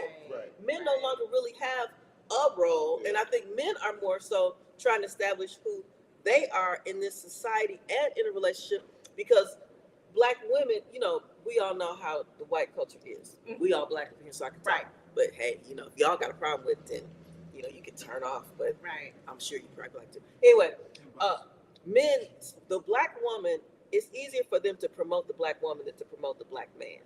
I agree. So the men, our Black men, no longer they don't feel like they really rule in any space in life. And so now this Black woman is like, okay, you got to do this, that, and that for me. But she making, 100,000 and he making 60. Or maybe, or vice versa. or maybe she ain't making nothing, but she feel like because she fine or she didn't have her booty done, then he's supposed to pay for that. Like if you pay I think that's all by, of that. I think that's by design, though. I really think, and I don't want to get too political and get too religious and all that stuff, but I really think that's by design. When we look back to when we were coming out of slavery, and they gave us, Willie Lynch gave them the manual as to this is how you separate them. When you look into the point of us getting up a little closer to today, okay, now women were given W-2. And if he got a felony, get him out the household. This is where now we're at a going. point, and we're getting back to a point of there aren't so many Black men catching felonies as it was back then. You know what I'm saying? We understand the crack laws now. We understand, you can't just throw us and okay, cool. If I got it, but I don't got it bagged up and separated in little bags, that's just possession. That's not intent to distribute. You see what I'm saying? So like we understand. Somebody just learned something. That we understand the laws a little bit better now, so we're able to stay out of jail a little bit better. Right. We still going to jail. Probably still the highest number of black men are probably still the highest number of incarcerated out of the minorities and in general, but I think it was by design to separate the family and destroy the family structure. It is. And because they want to get rid of the Black people. So the easiest way family to get rid of us is to not just but to separate us and make us not want to be with each other. Because if we're not having Black babies, eventually, what does that mean? We got mixed babies. Yep. Eventually, we have no Black people. We are mixed from the beginning with all of the slave masters and stuff. But they want us to stop procreating. They want us to just, our Black men are with the Asians and the whites and the Hispanic and whatever. So y'all making all of them babies, and then there's so many more Black women than there are Black men. You have, the lesbian Black women, so they're not really making no babies. Right. They adopting the babies that's out there. Exactly. And but then there's way more Black women that are actually up till recently when what was that, the Roe versus Wade, where they tried to stop abortion or said you can't have abortions and stuff like that. Up to that point, Black women were producing more babies, way more babies than any race. So even with the the women that like women and things of that nature, we still were producing and giving birth to the most babies. But I think that was time to, I guess, their way of trying to say, hey, wait a minute, we got to get the white people back here and bring babies. As they were saying, because white women wasn't giving babies for a while. And based off the numbers. Yeah, white men, the old white men was like, hey, our race, we going downhill. Yeah. And they're afraid of that. Yep. Because what is it, 2034 or something? They're no longer supposed to be the majority. Right. So that number, that date is coming up. That's actually 10 years from now. They're supposed to know. Is it 2034? Yeah. They're not gonna be the majority anymore. Do you think white people want to not be the majority anymore? I mean, I don't think so. I don't think so either. So it's like I think that plays a part in the divide between man and woman today. The superficialness, even though that's not a word, I made that up right now. The superficialness, I think there are a lot of like tendencies based off, again, like I said earlier, what we see on social media and what people, he got to be able to do this, that, and the third. And it's like, that's not, you can't do that. You can't even do it. So why do you feel like this man you don't know, has never met you, ain't had a conversation with you, Right. for him to have a conversation with you, he got to do these, that, and the third, and you can't do these things for yourself. I want to give her a chance to answer your original question. Yes. And getting back to Will's original question, where do we think that originated from? And you hit the nail right on the head with W-2, which was designed to remove the Black man out of the house. And in them doing so, what they continue to do is to educate the women, right? I'm going to give you X amount of dollars to keep him out of your house, right? And we went through that era where we're hiding the clothes and, you know, and the shoes. Oh, clean up, my inspection is coming, right? You can't have any reminiscence or any residue of a man in your house or you're gonna lose your benefit. And so that switched the mentality in some women that continue to pass that down to their children, grandchildren, and we have generations of women that are very, very, very stomped down, standing 10 toes down on not losing their benefits. They will do whatever they have to do to not lose their business, their benefits, or their W-2, or their Section 8. Listen, I could take that anywhere. I could go to any state. Dog, you ain't making me lose my Section 8. So when you get to, right, so when you get to that place of having that mentality of women, what can you come against? And like, what can you even do with that? It's right? like they've embedded the I don't need you. I don't need a man because the government is going to take care of me. I don't need a man because I got the government. Because I got the government to take care of me. And those are white men, so I don't need a man. I don't need this black man because I got the government, the white man. Exactly. And they created W-2 to get you prepared for work and all of these different ready to work programs, and now they have all of these soft skills and technical skills that they're willing to even teach you now. For free. So for free. If you don't just to keep the programs man for free. out. And on the flip side, what did they do to the black man? They put him in jail. They put him in jail. Mm-hmm. They put him in jail. Yes. Yeah. They didn't give him any jobs. To me, to answer your original question, where did that come from? That is the original place of that separation between the black and the black man and the black woman. I got a sidebar to that. Even with black women, I am not taking away from or putting down those black women that have any kind of degrees or any of that, right? Mm-hmm. However, that piece of paper does not make you a good person or smart. It makes you an educated person. That's true. Or smart. I don't see, okay, and y'all probably gonna look at me crazy for saying this, right? I feel like just because you got a degree, that don't necessarily make you smart. It doesn't. I agree with that. You're just an educated person. Even educated. Some people You went to school. Just pass Some the test. people are very good at remembering and repeating. Yeah. Right? I can read this, I can remember this, and I can repeat this. But can I apply this information that I actually got? Right. You know what I'm saying? So I think that's where the smarts come in and the educated come in, because it's like, okay, not only do I have this knowledge, I actually can use this knowledge. Yeah. And a lot of people like me, I suck at taking tests, right? Mm-hmm. I suck at taking tests. I just failed the test for something graphic design wise. Oh Lord. But I'm pretty good at graphic design. I need you to not do that. But look, I'm just saying, it's motion graphics, right? I'm trying to learn motion graphics, so I'm trying to learn all that, right? Mm-hmm. And I failed the test, and I'm talking to the professor because I've been on his heels all year because this is an actual like an extra class. I didn't have to take this class. This is a class I wanted to take, and I'm trying to learn it. And he was like, "Well, you got the basics. I mean, you know how to do graphic design." And this just goes to my point where I was like, just because you know something, don't mean you can apply it. I'm like, well, I did this, that, and the third. He said, no, but you didn't do this too. You didn't do this too. You didn't do this too. There's a lot of steps. So I just think that although our women are rising, which is a beautiful thing, our black women, you know, like I was saying earlier, are the largest number of entrepreneurs, the largest number of graduates, you know, stepping into CEO roles and all of that. and I don't remember who said it because I think the drinking to me a little bit. One of y'all said that due to this rise, they lost the ability to be, feminine. Yeah, Okay. Paige. I knew somebody said that. Okay. But yeah, like I think that is totally true because, as a man, when I come home from work or I'm done doing this and lifting this and moving this, whoever I'm doing this, that, and the third, fourth, I still have to be able to come home and not be so rough with you as my woman.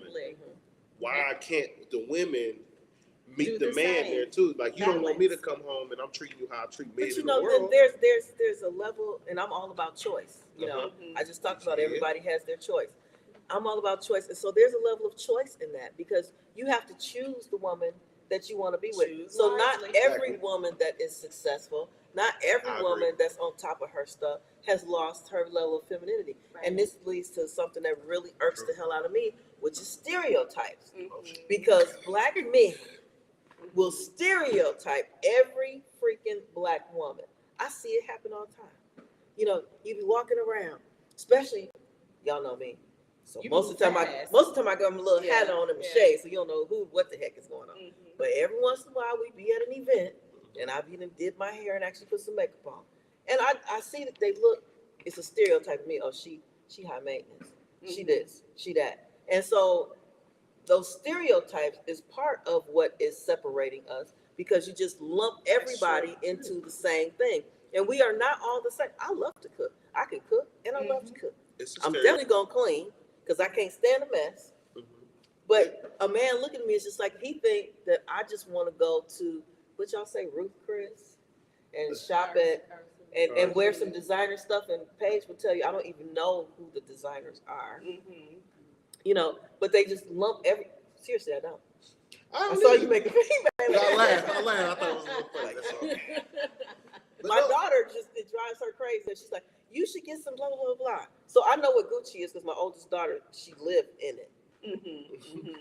Which is ridiculous to me. Right. When you pay all of that money for a purse, listen, if you pay all that money for a purse, you better have more money in the purse than the purse costs. Yes. I agree. Facts. Because I know somebody had like a $1,200 purse and did not have $1,200 in the bank. Right. That ain't right. No. So I think part of that is that. I also don't like stereotypes, right? Because people assume a man with a felony and baby mamas isn't a good man or doesn't have the ability to be a good man. Now, from our conversation on the table, right? From our conversation, would you feel out? I tell her all the time that is one good daddy. She does say all the time. I said, but I think you're a good father too. I meet all the stereotypes though. But you got I mean all the stereotypes. We can all from the top to the bottom. Babies and 4 baby mamas. You know what I'm saying? That's just like a lot. So there are a lot of stereotypes. There's a lot to get past from me, right? Yeah. Once you get past that and you're able to see, like, okay, he's actually a good dad. He's a trying father. He does the best that he can. Right. Okay, he's actually a good dude. He's trying to be. Right. You know what I'm saying? But when you hear, oh yeah, I got this going on. Me and Denzel I remember over at the Women's Center. We was over at the Women's Center. Me and Denzel had a conversation, and he was like, I'm a good man. I'm a catch, and this, that, the other. I was like, I think you might be a liability. I don't know. You might be a liability, Denzel. Yeah. Then we got to talking and getting into it. She's like, okay. Because I know your heart is in the right place. Yeah. Right. But yeah, just on paper, I look bad. I would be like, run away from that is true. Next. So it's like there are those stereotypes apply like both ways. Like men see women that are high maintenance or feel that they're high maintenance. No, what is high maintenance? Tell me what is that. So what I would assume or consider high maintenance is you always got to have your hair, nails, feet done, makeup done. You're not somebody. When I say high maintenance, I'm thinking of someone who is paying other people to do these services and can't do any of these services for herself. That's self-care. It is self-care, right? So Courtney does her own hair, does her own makeup, does her own nails. I don't have to pay for anything other than the supplies. And see, that's my issue with stereotypes. Because they see me dressed up. Right. They think I'm high maintenance. And we all know that is so, I don't even get my nails done. Right. High maintenance it's also ridiculous. like a lot of people include like, It's okay, you interesting want expensive topic. gifts all the time. You See, I want always this, that, and thought the third, he- and expensive dinners. That is included. Not. I always sort of thought when people thought people were high maintenance, it was more like they were high maintenance in the fact that they expected the man to take care of those things Yeah. for them. Okay. Yeah, Not- that's what I not- mean. Yep. Not high maintenance because I'm gonna keep my nails done or my feet Right. done or my Yeah. hair done or whatever. Right. But That's high maintenance in the fact that thought. high maintenance in the fact that I've been told that's a that. requirement for that man to keep all that up for That's me. what I mean. That's She what, said, yeah. that's what I That's- always looked at. That's what I high mean. When I was maintenance. like, Well, so does she do all it this stuff seems for like herself, so I don't what have men to feel pay like, for if it they because see she that does you that for are herself. doing it for yourself, then they expect that if they are dating you, eventually that cost is gonna fall onto them because they're gonna you're gonna expect them to do things for you. And if those are your expectations, they have to maintain you at that level. So that whole high maintenance thing, that's just part of that whole stereotype. Yeah. And it's part of why I really just hate stereotypes because Yeah. they just sum you up just from a glance. Like, okay, you're high maintenance. And I pick on high maintenance because that's the one I've heard the most. You know, oh, I thought you were high maintenance. Or I thought you were snobby. Oh no, what did you tell me? Bougie. Bougie. That I get that too. No, Bougie no, is high no, maintenance. you might be a little bougie. I am not bougie. I have bougie friends. Oh, wow. I'm the most down. Thank you. I'm the most down to earth person. But so if you I don't am think the she's most bougie, down then to there's earth. no way you can think that I I'm am the bougie. most It's down levels. to It's levels to bougie now. Okay, Bougie so ain't break just a down, one. I am break the down most one down way. to earth Right. person. break Bougie down ain't the just a levels one-trick then, pony. because I'm gonna need to know. This is my girl You know what I'm saying? for years. So Xavia might not be bougie in regards to the this and the that, but you have your things where it's like, we're not using that venue. oh, That we venue will. is Oh this. yeah, we are not going to. Well, okay, yeah, you got your. That's called standards. Yeah, I That don't is know. called standards. Okay, there's some places I don't feel safe, and some places I would only be if there was 2 or 3 or 4 other men there. Right, right. Yeah, like I can take that. yeah, that's called standards and safety. I'm a woman, Yeah. and I don't want to have to shoot nobody because my husband was a Marine, and he told me that if I ever have to pull it out and use it, then I got to kill everybody around so that my story is the only That's one that right. gets told. That's right. That's right. No That's a witness. lot. You got No to witness. everybody. Everybody gotta go. Everybody gotta go. Can't nobody else have a story but me. That's right. That's a lot. So yeah, I don't put myself in situations where I I gotta do all of that. I plead the fifth. But I guarantee you my story gonna be the only one. That's told. right. That's right.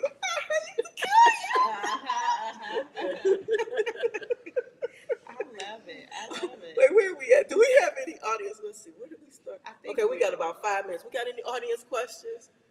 This is. Did we look over at? As far as how one is perceived over images or how they look or That's kind of what I was gonna get to. So y'all was saying how y'all see somebody and they high maintenance, like So- if you see their hair done, everything. But what if you see a lady and her nails not done? You know what I'm saying? I hate superficial people or guys. Like I could be in between the day of my nails just got off and I'm getting them done. Now you're looking at me like, oh yeah, nah, she ain't my type. She don't care about herself. She ain't. You know what I'm saying? So I don't necessarily look at that, right? So like for me personally, right? You keeping yourself together and you looking presentable is different than you having your nails done all the time. Those are two different statements. Or you having your hair done all the time. You got a new hairdo every time I see you. You always got your makeup on. You always got your nails done. That's different than. Those are two different scenarios. That okay, she looks presentable. She's clean. Her hair looks nice. She don't got makeup on today. She ain't got her nails done today. Her feet may not be done today. Okay, cool. That doesn't mean that you're not an attractive person. That doesn't mean that you don't got your shit together. That doesn't mean that you don't have anything to bring to the table. Like you said, you're just in the in-between points, which is totally fine. I think it becomes a problem when in between you looking mean. I just think I think it's different when like you looking rough in between. It's Right, like, right. okay, how often is self-care a priority for Right. you? Because that's Once every important. I think you once every 3 you months. know what I'm saying? Like I'm not saying I'm superficial to the point where that's a mandatory thing, but I mean, I see Sweetheart, that it need to be that done. manicure over there. So, You know, I try to take care of my hands and feet, and I ain't, you know what I'm saying? he got a manicure. Listen, I try I to see take care the of my nails. hands and feet. So, you know, I understand. And I'm not a person that does it all the time, but at least once, twice a month, I try to go sit down. I tell Courtney, like, hey, here go a couple $, take care of my hands and feet real quick. Oh, yeah, that's what your girl does. She a nail tech, so I pay her a couple $, she take care of me. But so it's like, it's not that it has to be done all the time for you to be considered a quality candidate. Well, you know what? So back in the day, you know, back in the day, natural beauty was the thing. You know, I mean, now, you know, we got all of this other stuff, you know, the hair, the eyelashes, the eyebrows, you know, we got everything. You can even get new teeth. Well, they call them false teeth back in the day, but now, you know, you get the veneers and all of that. You got everything that you can get. But when all of that stuff come off, what you look like then? What do you look like? What you look, so to me, which is why a lot of the times, you know, I come in and y'all know I don't have on a damn thing, but a hat and some shades. Because I grew up thinking, Working though, that's different. but I grew up thinking that natural beauty, I feel like I can walk out. I know that I can walk out without nothing on and still be fine. And still be Not fine as in, oh, she looks so good, but fine as in, I can walk out and I'm still not like, oh my God, what is that walking in the door? See, I get Ruben might say that. What is that walking in the But door? Ruben always got something slick to say. All the time. But you Even know, if he ain't said nothing to you slick, He it's thinking sitting up there. It's something he can say. He just chose not to say. He be sitting there looking at you. listen, Ruben is not on this show. If you don't know Ruben, you should not. Anyway, yeah, but I still think that natural beauty is the way to go. So if you don't have your nails done for a week, because I don't ever get my nails done. My mom got my nails done 1 year for my birthday, and they felt like they were suffocating, literally. I felt like my nails couldn't breathe.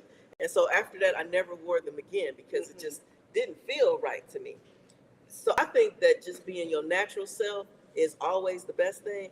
And yes, if you have natural hair, sometimes that is a challenge. It is. Because natural hair, but opt for natural hair over the chemicals because that damages your brain.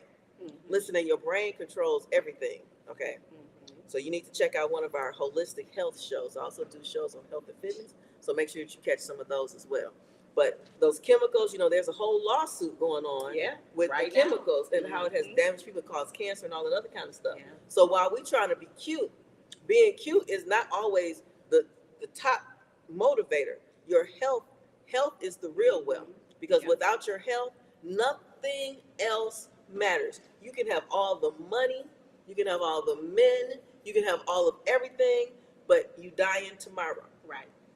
So you have to keep that in mind. And so, okay, that's all I'm gonna do on that.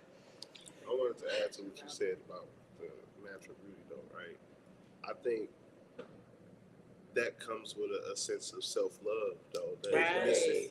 And I think a lot of our Black men and our Black women, again, this goes right back to social media. They're chasing this facade where it's like you gotta have the BBL done, Right? You gotta have the fake hair, just that. People are dying. Personally, and people are dying on those tables. Yeah, getting they those are. surgeries done. I think DC Young Fly's baby mama Yeah. died on the table getting that done.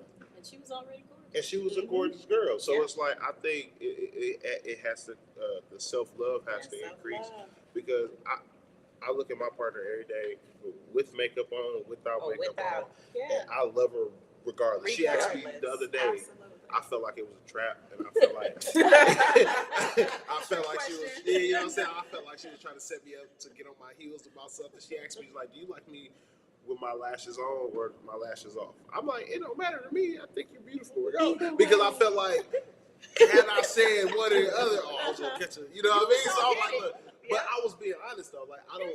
To me, when I met her, she wasn't even wearing lashes like that. So I'm like, why did you? Here we 2-3 years in, you just now starting to wear the lashes. That doesn't change. I thought you were attractive when I met you 2 years ago without the lashes. So I think, like, I just think the self-love has to increase, and people have to be able to look in the mirror and love what they see themselves. And if ultimately you're like, yeah, I love this, but I want more here or whatever, cool. You know the risks that come with it. Exactly. I hope you prepare for that risk. And I hope you're safe. And I hope, you know, you get everything you wanted to achieve out of that. I know me, I want some teeth. I ain't gonna lie. I want my teeth done. I want me some veneers. I wouldn't mind walking around. What's wrong with your teeth? I'm missing a side tooth. You know, I got a gap Oh, tooth. man, probably 50% of Americans missing a side too. I agree. I agree. I Chewing don't all think I that- had bad the teeth. annihilators got you back in the day. I was a Oh, you a little chocolate caramel. younger. Yeah, okay. I'm like, no, hold on. Yeah, half American missing a side too. But no, I like some Oreos. I like chocolate and caramel. You look like you telling the truth. Chocolate Do and we caramel. have any more questions from the audience? Oh, now, okay. He said he got cut off. You gotta wait till we ask for the audience. Come on, audience, give us your He question. got cut off. Oh, We now gonna it's my turn. have to put you on the panel next. We have to get him on the panel, and he got a lot to say. Come on. Now, when it comes to like what y'all were talking about earlier about basically your image or how you look and all of that, right? I had a real life situation, and some in the room can contest, and it kind of threw me off. I was proud for a minute, but at the same time, I was like, well, damn, that's crazy. Now, once This is the way he said it. Right. And then he looked up like, Okay, I'm sorry. I was doing what I was supposed to be doing, right? I was introduced and all of that, right? And in the middle of me speaking on what I was supposed to be speaking about, right? A hand came up, and I acknowledged it. Seemed like that's an issue around here, but okay. But anyway, I acknowledged it. Like, what's going on? What's your issue? I want to apologize to you. Blew me. I never met this woman no time in my life. She said, I want to apologize to you. My first instinct was, what you take from me? What you do? what you do to me that I don't know about? You know what I mean? But anyway, she was like, because I prejudged you based off how you look and this and that. And I was like, well, damn. Ain't that something? She's like, I want to apologize because I see that whatever I was thoughting, that is not what it is. Thought is crazy work. Yes, make up the words. Come on. That's beautiful because accountability in people, period, is terrible. It is. Like, I try to be accountable. Like, if you tell me I'm wrong, I better be all the way wrong. Because if I find a sliver, if it was somebody else, I'm gonna highlight that. Look, I know I did this, right? But they did this too. So I hope they in trouble too. You know what I mean? So it's like, And Ruby, you said not to place that order. right. I'm gonna let it be known. Hey, wait, You Last time you said don't wait. you said don't wait. You know what I mean? So it's like, I'm not trying to defer from the conversation subject, but I am saying that overall, that's where a lot of people gone wrong at, because they always thought on something. Right. Because when you ask them about it, well, I thought this, I thought that. No. Know something. Know something. yeah. Stop thoughting something. Assume what they You know say. what I mean? Don't do that. That's not good. Yeah. Stop assuming. Stop thoughting. That's what my granny said now. All right, well, we are gonna wrap up this third question. Anybody got any last words here? No last words? Okay, do we need to take a break before we go to question number 5? I think we can keep rolling. Yeah, We can keep rolling? Yeah. All right, we going right on to the next question. Are y'all ready out there? Because we ready in here. All right, go ahead. So this is a two-part question. The last Uh-oh, the question. last question, two-part question. So, That's an hour. so how important is communication to you? And part 2 of that question is how important is it to listen to understand instead of listen to respond? Yeah. That's the thing right there. I'll go first. We can talk. We can communicate right now. Listen, You know. we are communicating. I believe that communication rules the nation. Mhm. If we can't have a conversation like two adults, we already losing. I agree. Okay. And communication is pretty much the whole entire relationship outside of, attraction and how well you vibe, and how well you get along with each other. And are y'all on the same page? The only way you're going to know if you're on the same page is if you what? Communicate. Closed mouths don't get fed. So if I like to be treated a certain way, I'm going to tell you this is how I like to be treated, right?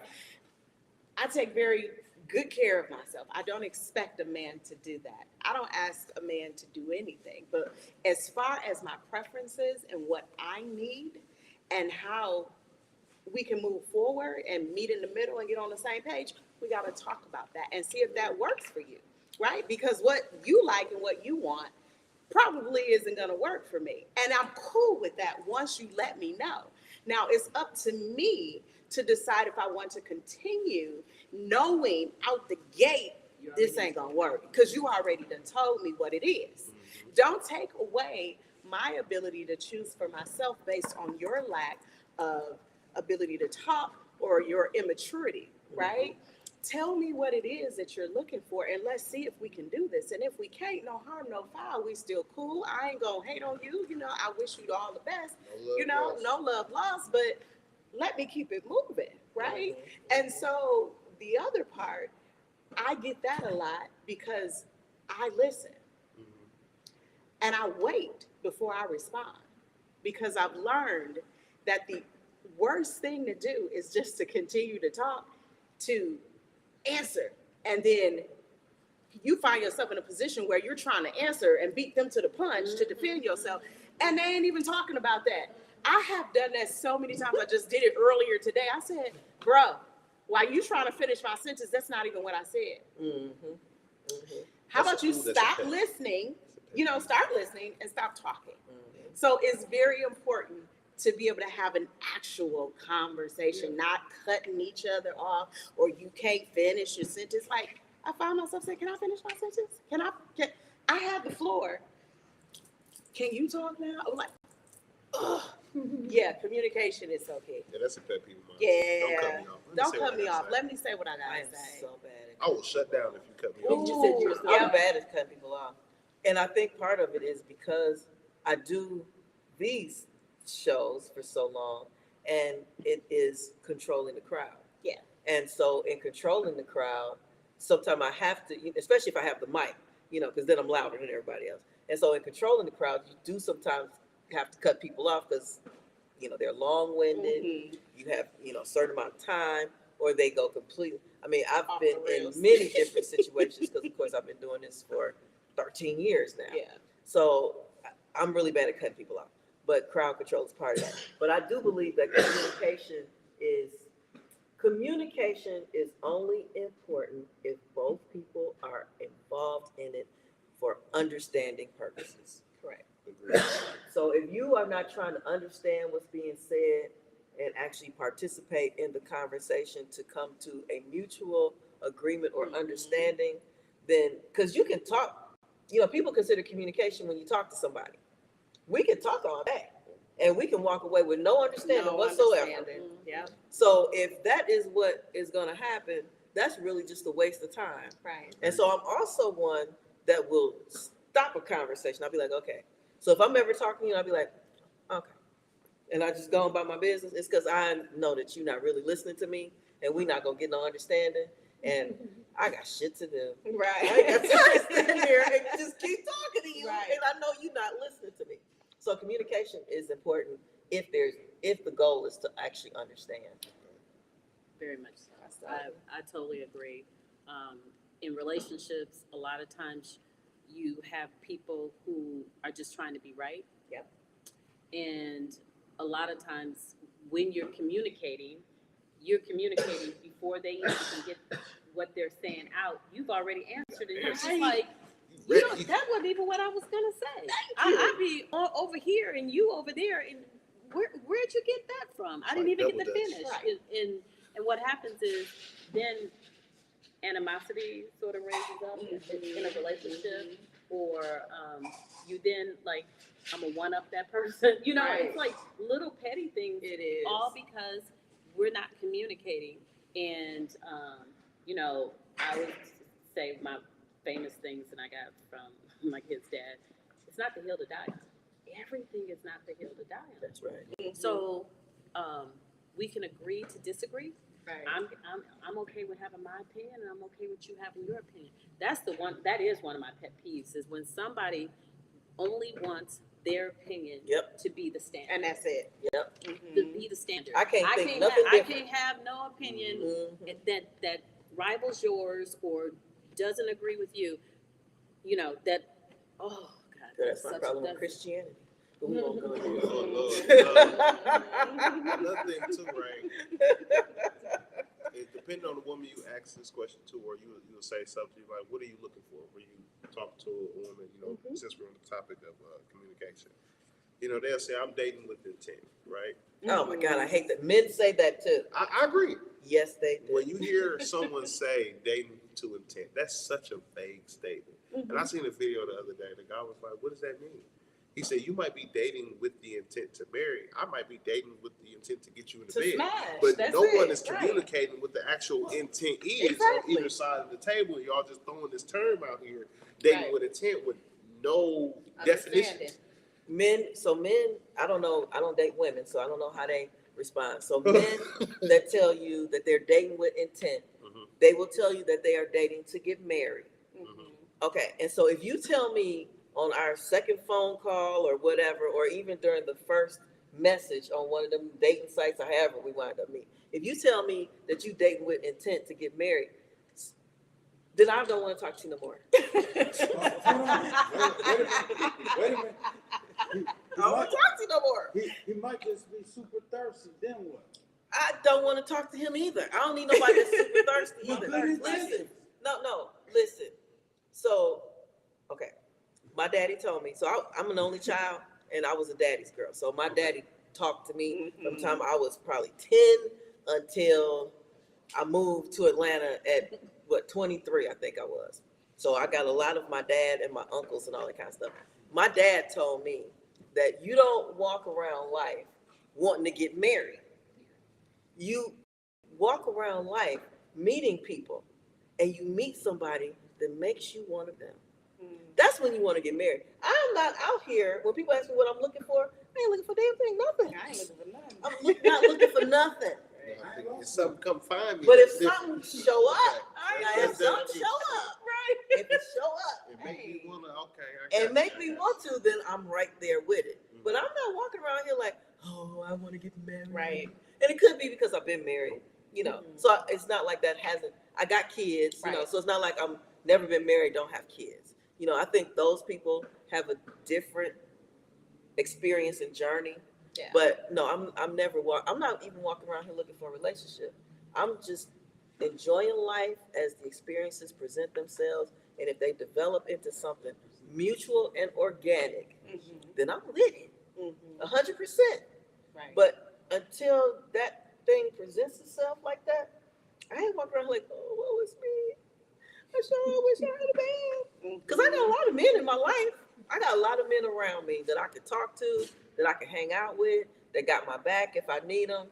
You know, so, and then that could be why my friend, because I asked my friend, why am I single? He said, you got to make room in your life for a man. Because I do have, aside from, you know, the sexual part and all that kind of stuff, I have men in my life that I talk to that, you know, if I call them up and say, I got squirrels trying to get in my house, they go come over with the ladder and get up there and put some chicken wire in there, which the squirrel is going to pull out. But anyway, you know, so I do have men in my life. So I'm not lacking in that area, you know. Yeah. Now the sex part, yeah.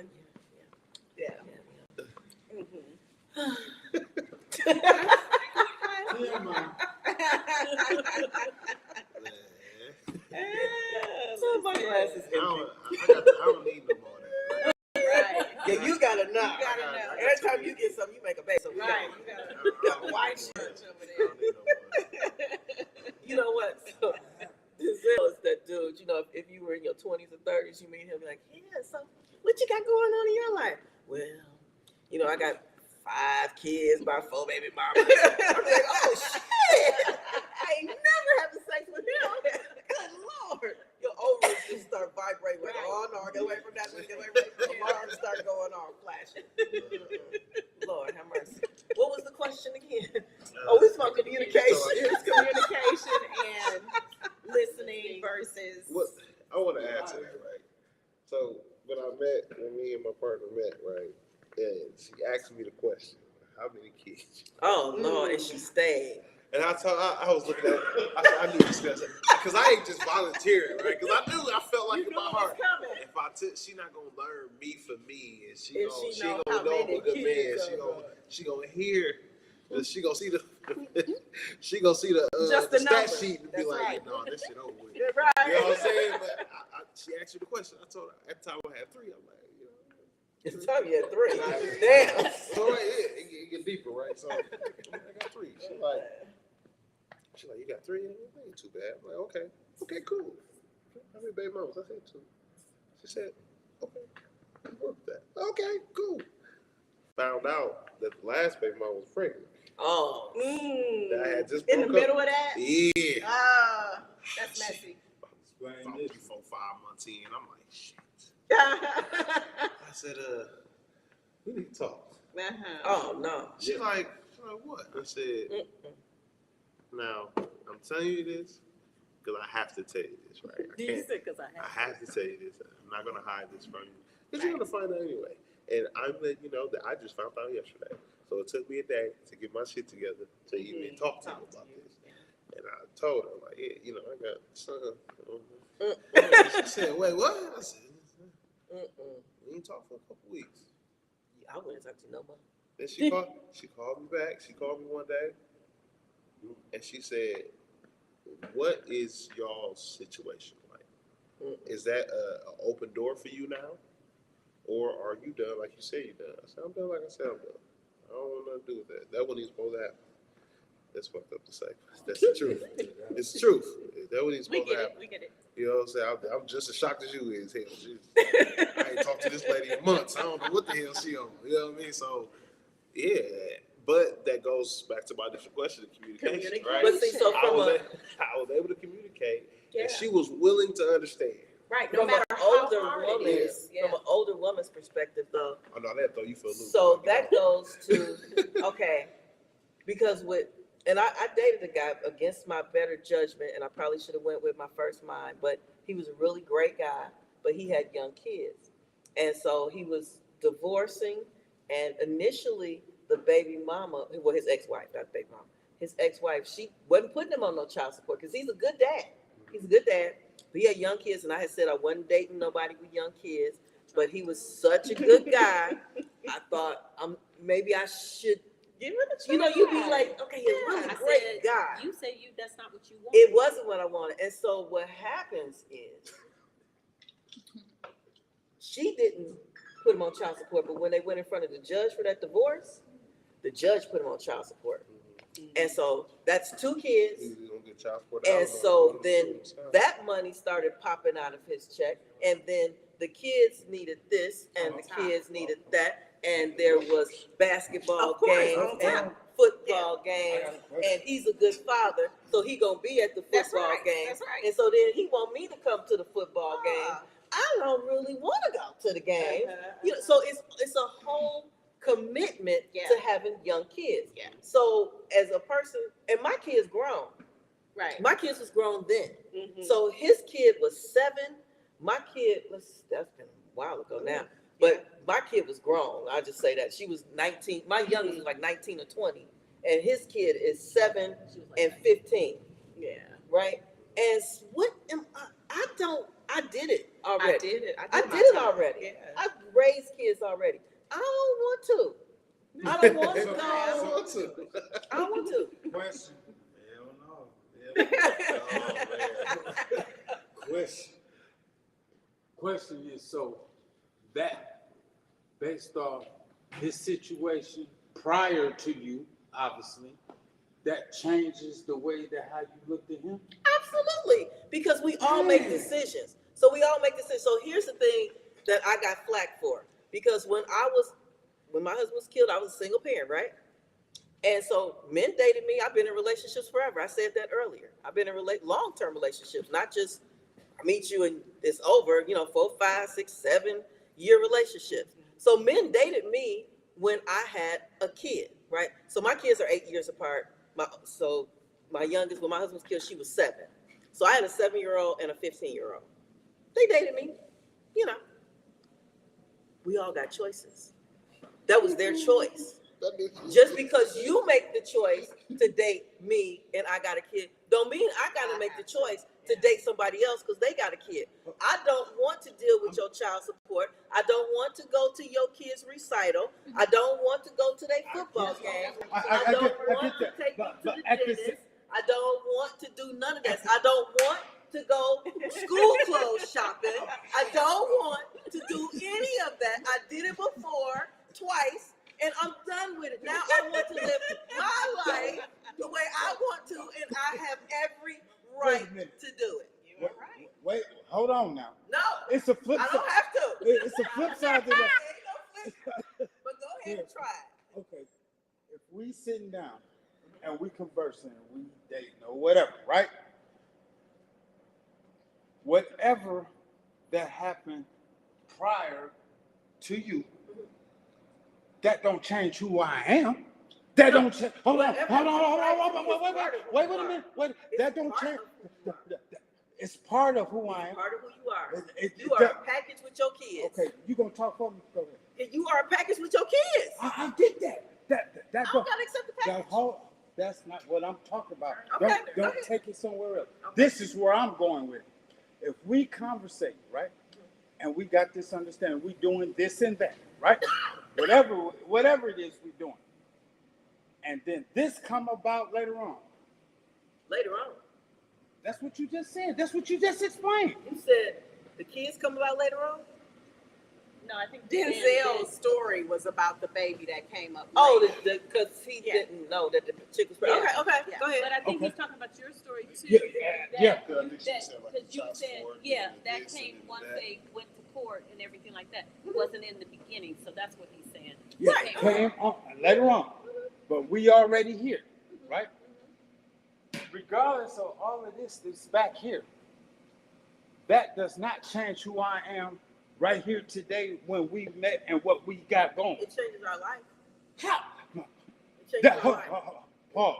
Hell no. Pause 1 minute. Because whatever this is over here, I'm going to have to deal with this regardless. Mm-hmm. But what it is with you, this is what it is. But this don't change.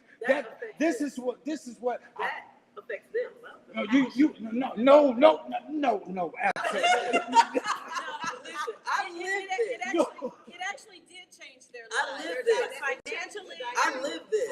I get that. I lived this. It changes. Okay. It changes. It's no different from if we together and I get fired. Yes, that changed our life. Okay, we know this already. But that's temporary. That's the same thing. This is 11 years to come. Oh. This changes your life. This changes your life, period. That means you grind harder. That means you turn up some more. What I learned is that there are certain things that now maybe you can, and maybe the women that you choose can. Like I said earlier, choosing a mate is a choice that you make. Absolutely. And so I am with not the choice for a man with young kids and child support. I'm not the choice. And they are not the choice for me. And it's okay. Because we ain't got to be together. That is fine. That means that there's somebody else that's a better match with them. Because when that whole child support kicked in and they started taking all of that money out of his check, it put a stress on our relationship. And then hold on. It got even worse after that. And not only the child support, but the time. Because kids are an investment. Kids are a time. They are financial and a time investment. And so the time, listen. I remember one time that was just horrible. So I think because I was there during that time, I think what X is saying is that he already had a commitment. His job took him out of town, right? He was a truck driver. He was a truck So driver. you So he was gone all the time But anyway. you didn't say them parts. His job took him out of that was a lack of time that they had. Once he came in town, now he got the kids. So their time was not their time anymore. See, y'all had all this on all this extra stuff you didn't say from the beginning. But what I'm Come on. saying, I didn't even, Come on, man. I didn't even, no, listen, I didn't even say it to begin with, but I know why X is adamant, because she shouldn't have did it in the first place. She was hard-headed, didn't listen to me. But he was a good guy. But He was a good guy. So I wanted to try. And he's still a great guy. And he is still a great guy. I've met a great guy. But she went against Just didn't her work. core. She went against what she had always, even when she I've was never young. really been a kid person. I got two Okay, kids. so I don't once know how again, that happened.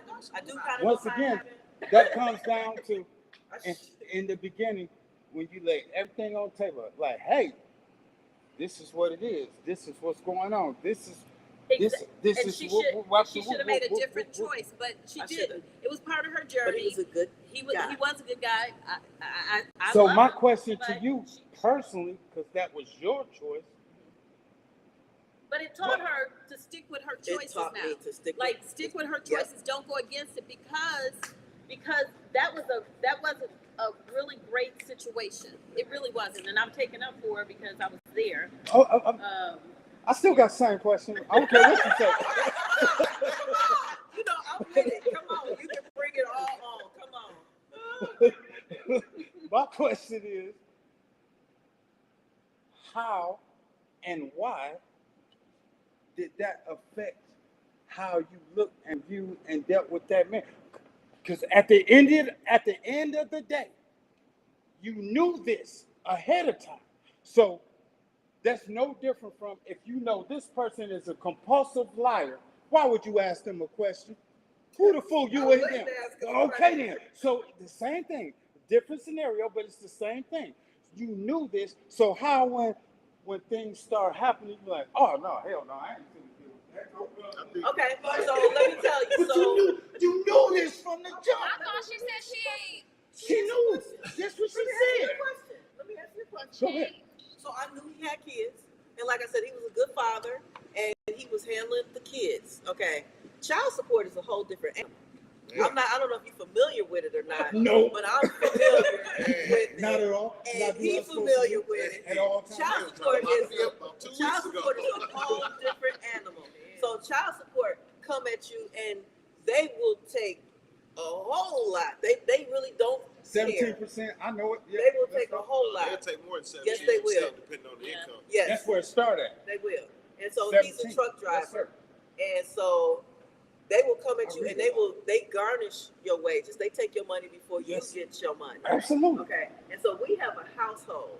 So when he was taking care, his ex-wife was fine initially with what he was doing. He wasn't shortchanging the kids. He was there with the kids. If it was back to school, whatever them kids As he needed, should be. he did it. Child support came, and they took above and beyond. And then on top of that, he's a great father. So even when child support was taking money, because some of the money that child support take don't go to child support. Oh yeah, I broke down the Yeah, fees to you the and other so day. even then, They got if the arrears. kids needed something above and beyond child support, he was There you still go. there. But you know what? It wasn't even as much about the money. Now the money did play a part because it really caused some issues in our household. It wasn't even as Were much y'all about living together?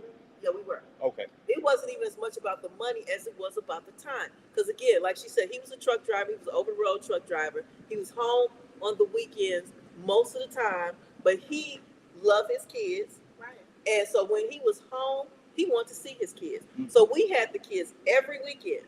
Now, if you know anything about truck drivers, when they over the road all the time, by the time they get home, they tired. Right. So when he get home on Friday night and we pick up the kids on Saturday morning, by the time we get back to the house Saturday afternoon, he sleep. And you I'm with the kids. That's some fucked up shit right there. And we ain't doing that. We're not doing that. Right. We're not doing that. And so I did it for a while until I became resentful. Right. I started becoming, because I done raised my kids. I done Right. put in all that time And already. during this time, your kids were grown. My kids grown. Right. I can literally get up and go do whatever I want to when I want to I do want it. But he's sleeping. I got the kids. I can't even go to the grocery store. Right. So I wanna. No, I never. feel where she coming from. Never. So I dealt with a lady that had kids, right? Yeah. Was this before your kids? I had. Yeah, this was before I had kids. She had two. Okay. She had two. I was dealing with her, and we was young as hell. Actually, she shouldn't have had no kids. Oh, dang. I hope she ain't watching this because I love you. I don't want no problems. But I don't want no problem. I'm just saying, we was young. You know, you probably should have waited a few more years. But either way, I remember coming to pick her up. I just got out of football camp. I was doing, our tour days in high school, all that. She had kids. She had two of them. I liked her, though. I really, really liked her. I didn't know anything. You just liked her? I just liked her. No, she ain't had my kid. I ain't had no kids. I said the lady I was dealing with had kids. He didn't have kids at the I time. didn't have kids at the time. And I was dealing with him, okay. And I get what you're saying, where it's like, now granted, I ain't had kids, my kids weren't grown or nothing. I ain't had that thought process, but I had the thought process of, I can do what the hell I want to do right now. Yep. Ain't nothing stopping me from getting up and going to do what I wanted to do, right? And one time we couldn't do something that I really wanted to do because she had the kids. Yep. And that was our last time. Yep. That happened to me. So I It was get my it. birthday. I get it. Because finances, like you were saying, why don't you go hard? Finance is always something that can be worked out. So we can pick up a little side hustle here or whatever. I'm gonna sell this or do this. We can figure that out, right? But you can't never get time back. You can't never get if the only time I see you, you sleep. Yep. Which is what it sounds like her issue was. You sleep The only and I time got your kids. And I got your kids, and my kids grown, so I can see what she's saying. It ain't happening. I get it. It ain't I'm happening. definitely not disagreeing. I'm just asking a question. Yeah, You got a question? I just want to address something you were saying about, you said the kids became a deal breaker for you, right? Yes, sir. Kids became a deal breaker. Yes. So that took me back to a situation that I was kind of involved in where I had a deal breaker. And my deal breaker was when I met this chick, she was all, fixed up. Hair, eyebrows, nails, everything, the works, everything. But when she took all that off, I didn't like her no more. Yeah, but Oh, well, that happens too. That's why I like. That happens too. Everybody got. You think how shallow people can be. Not calling you shallow. But you have a preference. You have a right to your preferences. So, You have a look, right to your preferences. some women don't like bigger. Some women don't like bigger dudes, right? I've been turned down because I'm a bigger dude. I'm 6'1", 2", depending on the shoes. I'm about 300 pounds. I've been turned down because of my size before. I've been pushed up on because I'm a bigger dude, right? So it's all about preference, right? And that's why earlier on I said I love the coffee house day. You're not coming to this coffee house with no makeup on, usually. You're not coming to sit to say, I get to see you for who you is. Real quick, Yeah. I've been waiting to say this particular thing though, right here. I prefer to meet my women with nothing. No lashes, no eyebrows. None of that. Because Plain anything thing, you put on everything. yourself It's after I extra. meet you, It's a plus. extra. Yes. I Yes. don't want to see Yes. you bald head and your hair this big, got that Yeah. This big is crazy. Right. The hair is big. And see, women don't be understanding. The why bonnet they get- got Yeah. my point was, if I find you attractive, With nothing how you on. look, Okay. and you not nowhere near your best, Right. then we on to something. Then we good. And that's what I like. Because that's usually how you gonna find me with nothing on. Probably a hat, because I like hats. But you usually gonna find me with nothing on. You're not gonna really catch me with eyelashes and all that stuff. And that's why I was saying earlier, I believe natural. My mom was like that, and that might be why I feel like this. My mom was not going out the house without her face on. That's what she called it. Now, And I think you're born with a face. this is a question I should have. Why it take y'all so long to get ready? I don't know. It don't take me It's that a long to get process. ready. Well, I mean, It don't really take me It long. did. If I know what I'm wearing, it don't really take me and then My after shower y'all is get long. dressed, now it take us like, I don't know, I'm gonna pass this out to y'all. It probably take me like 10 minutes to get dressed. 10 minutes. 10 minutes for what? No, I For me to can't put do my that. shirt, shoes, You gotta pants. take a shower. I'm saying I'm assuming I've showered it all. Yeah, Assuming both parties have showered and cleaned themselves. Well, yeah. If you It take me 10 minutes to get dressed. if I'm that. not putting on no makeup, then it probably. I can probably get dressed in like 3 minutes. She gotta put the accessories on. She gotta make sure her hair right. She gotta make sure the lashes right. She gotta make sure the makeup right. Yeah, I be sitting there like, and then when they get done, They got the nerve to ask you how they look. no, it ain't even that. I don't mind that. What you rushing me for? I've been waiting for you for 45 minutes. What you rushing me Say, for? come on, we ready now. Don't rush me. I've been ready. I done fell asleep on the couch waiting on you. The hurry up and wait. Man, granted, I love the end result. Right, Don't right, come out that bathroom rushing me. You know, you done have me sitting for 45 minutes. Yeah, that's a lot. That's crazy. Yeah. Once you take a shower, you know, it's probably another 50. Yes, unless so- it's one of them and special don't- days. As far as I'm gonna say the majority of us males in the room, we know how to be in and out in 5 minutes. 5 minutes. Yeah, y'all, they know what I'm talking about. Showers and dress and all of that. They all quiet. But he don't know. We go to school with him. But these other two right here, 5 minutes. 5 minutes. You got 5 minutes. You gonna be ready? You better not soak your whole He body. already said 10. He needs 10. He needs 10.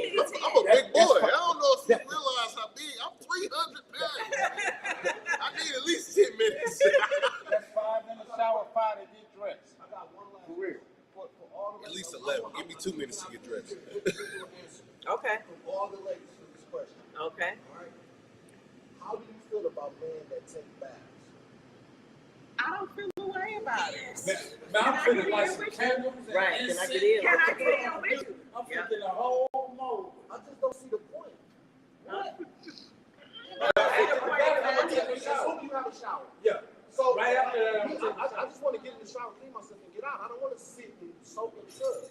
Man, that's relaxing. It's It's very, stress relief. yeah. That's self-care. That's You gotta, time. you really gotta, it's not just, so a bath is the next level. So a shower is just to get clean. A bath is really self-care. It's a chance for you to relax, unwind, listen to your music, maybe drink your drink, and chill. I don't find. I mean, you can relax in the bed too, but that Yeah. warm water and stuff, Yeah. like I'm a hot tub girl. Candles and music So it's, and that's just rose relaxation. petals and- That's self-care. So I Because had, stress relief is very important. I had the same mindset that you had until last year, Father's Day. No, till last year Father's Day, right? Last year Father's Day, Courtney set me in the tub. She ran my bath water, Wash your got all back. together, washed my back, Yes. washed my feet, put some bubbles in there, fed. But that's what I'm saying. I'll do it now. When I sit, get my cigar, I done lit the cigar, I get my Yes, feet that's right. kicked up. That's I done your did it for time. myself now because I enjoyed it It's so much. relaxing. But Yeah. until she did that for me, I was like, hey, It's about stress relief. I don't live with my mama no more. That's self-care. No, he said he does it. That's now what it by took for me. himself. Like now I do it by myself. Like I go. Now, granted, I'm probably done showered twice today. I'm clean as hell, but I just might go do it just to relax and light a cigar. I got a question. No, she put bubbles in there that day. I'll tell you, but I don't. But just a little baby oil in there. Yeah. Once you Right. rise. This is Like, I had her put the shit together, and I go sit down. And she'll bring me my drink. I like. Yeah. She bring me my drink. She bring me my box of cigars. How can She'll sit there, rub my shoulders, and then I just It's sit relaxing. I got a question. How Not randomly, no, I can't do that randomly. I ain't took no bath in that nature since I was living with my mom.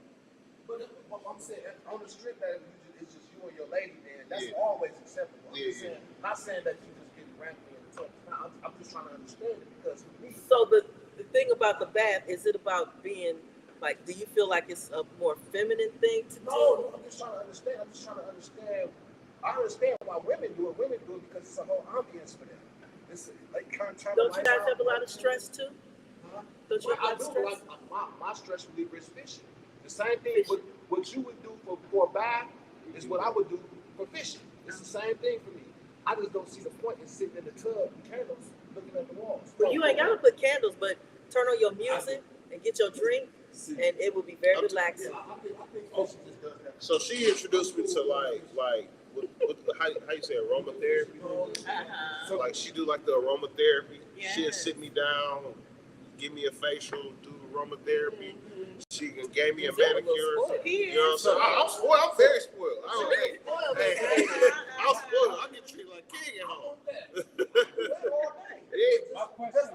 But see, I don't got me doing it on my own. Like I wouldn't put a face mask on my own. You know what I'm saying? Like I wouldn't go sit in the tub and try to figure out what she did on my own. I'll be like, baby, can you come help me? I wouldn't do it on my own. No, I wouldn't do it on my own. I get what you're saying. No, it's not a feminine. It's not a feminine thing. Yeah. I'm just trying to understand it, like, because I've never felt like anytime I've ever had to get in the tub, it's because it wasn't a shower.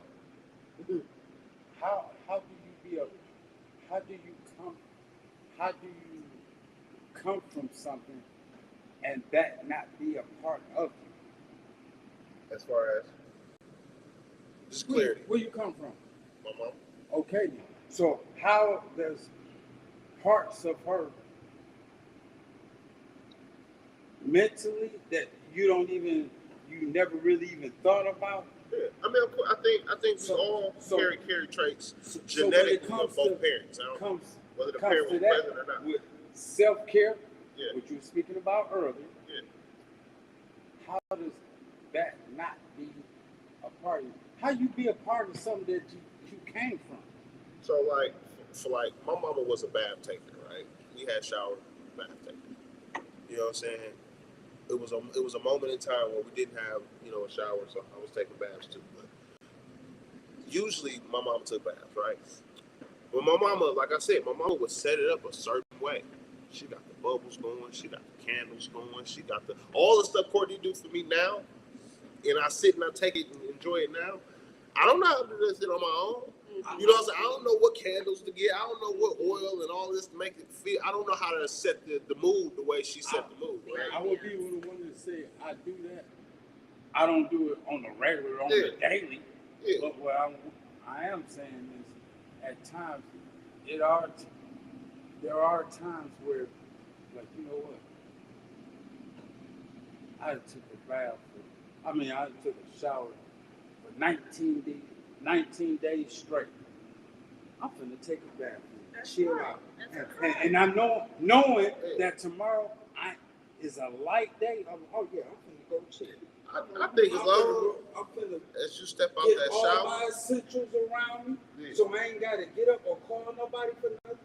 Have my music playing, whatever I want to listen to, and I'm there. I think as long as you step out that shower and that shower and or bath clean, that's all that matters. But after every bath, there is a shower though, Yeah. because I don't want to be sitting in this dirty water. I think my mom would say, as long as you wash your ass, I don't care what you do in there. You know what I'm saying? So yeah, I think that's as long as you clean when you get up out that thing, it's all that. That's right. Okay, we got one more question. This is our last question. Okay, when it comes to self-care, like men giving themselves self-care, as we're bringing up like baths and, men get pedicures and manicures, is there a certain limit where women might start looking at like, okay, they're doing too much, that's too feminine? Because also, I think a lot of men, though, around here are just dusty because they perceive a lot of things as being too feminine or, like getting their nails. And I'm like, I ain't doing that. I ain't going to a nail shop. That's, and it's... I was the same way before, you know what I'm saying? I started doing what's name. I didn't, it wasn't something I usually or did, but I think that goes back to earlier what I was saying, like when it comes to like a team. Yeah. You know what I'm saying? When you had your partner, you found your person, what you two decide is what is okay and acceptable in y'all household, that becomes a norm for y'all. Fuck with everyone else outside the doors. You know what I'm saying? Feel, because they not paying them bills. They not, you know what I'm saying? They not there when that woman get to crying and I got to come for her because XYZ happened in her life today. Or I just had a rough ass day in court. They tried to lock me up and I got to sit here and get this, you know what I'm saying? They not there for that. So whatever you and your partner decide is the norm, that's just, it is what it is. That starts at self-care. Like Uzi and JT. Yeah, now that's wild for me. I personally, that ain't got nothing to do with me. But what I will say What's is, a Uzi? Exactly. so Lil Well, I Uzi know Vert who is they a are. rapper, right? And JT is also a rapper. What rapper. He's a Who's the male female? rapper. JT is the female rapper. Lil Uzi Vert. Crazy, right? I call him Lil Jacuzzi Squirt, but that's neither here nor there. But still, right? Lil Uzi wear the polish, the purses, all of that, clothes, makeup, all that. Yeah, no. all that, right? Yeah, that's like a little much. That's too And- much. And granted, right? I look better than you. That might not work for me. Yeah. You know what I'm saying? That don't wouldn't work. for me. Not even might not. Ain't no way in here that would work for me, right? But as far as their relationship, if she's fine with that, you know what I'm saying? Like that goes back to what you were saying. Like, oh, he had kids. At first, I was like, but he was a great guy, so I gave him a chance, right? We as humans overlook a lot of shit because we like somebody. Like get us in a lot of trouble. It does. You better say that You know what I'm again. saying? Like could get you Yes, in it a will. whirlwind of trouble. Sometimes this person got this, he checked the box here, checked the box here, checked the box here. Even though this box big as hell and these boxes Right, small, right. he checked a lot of them. This one box big as hell, you like, I know damn well I can't deal with that. Right. But he checked so many boxes over here, right. So you many like, you little know what? boxes. You like, Fuck okay, it, I'm I'm gonna give it a wait, shot. roll the boxes out. You know what I'm saying? You start to, even though you know it's like in your soul, it's like, It's a deal breaker. this gonna be a problem somewhere down the line.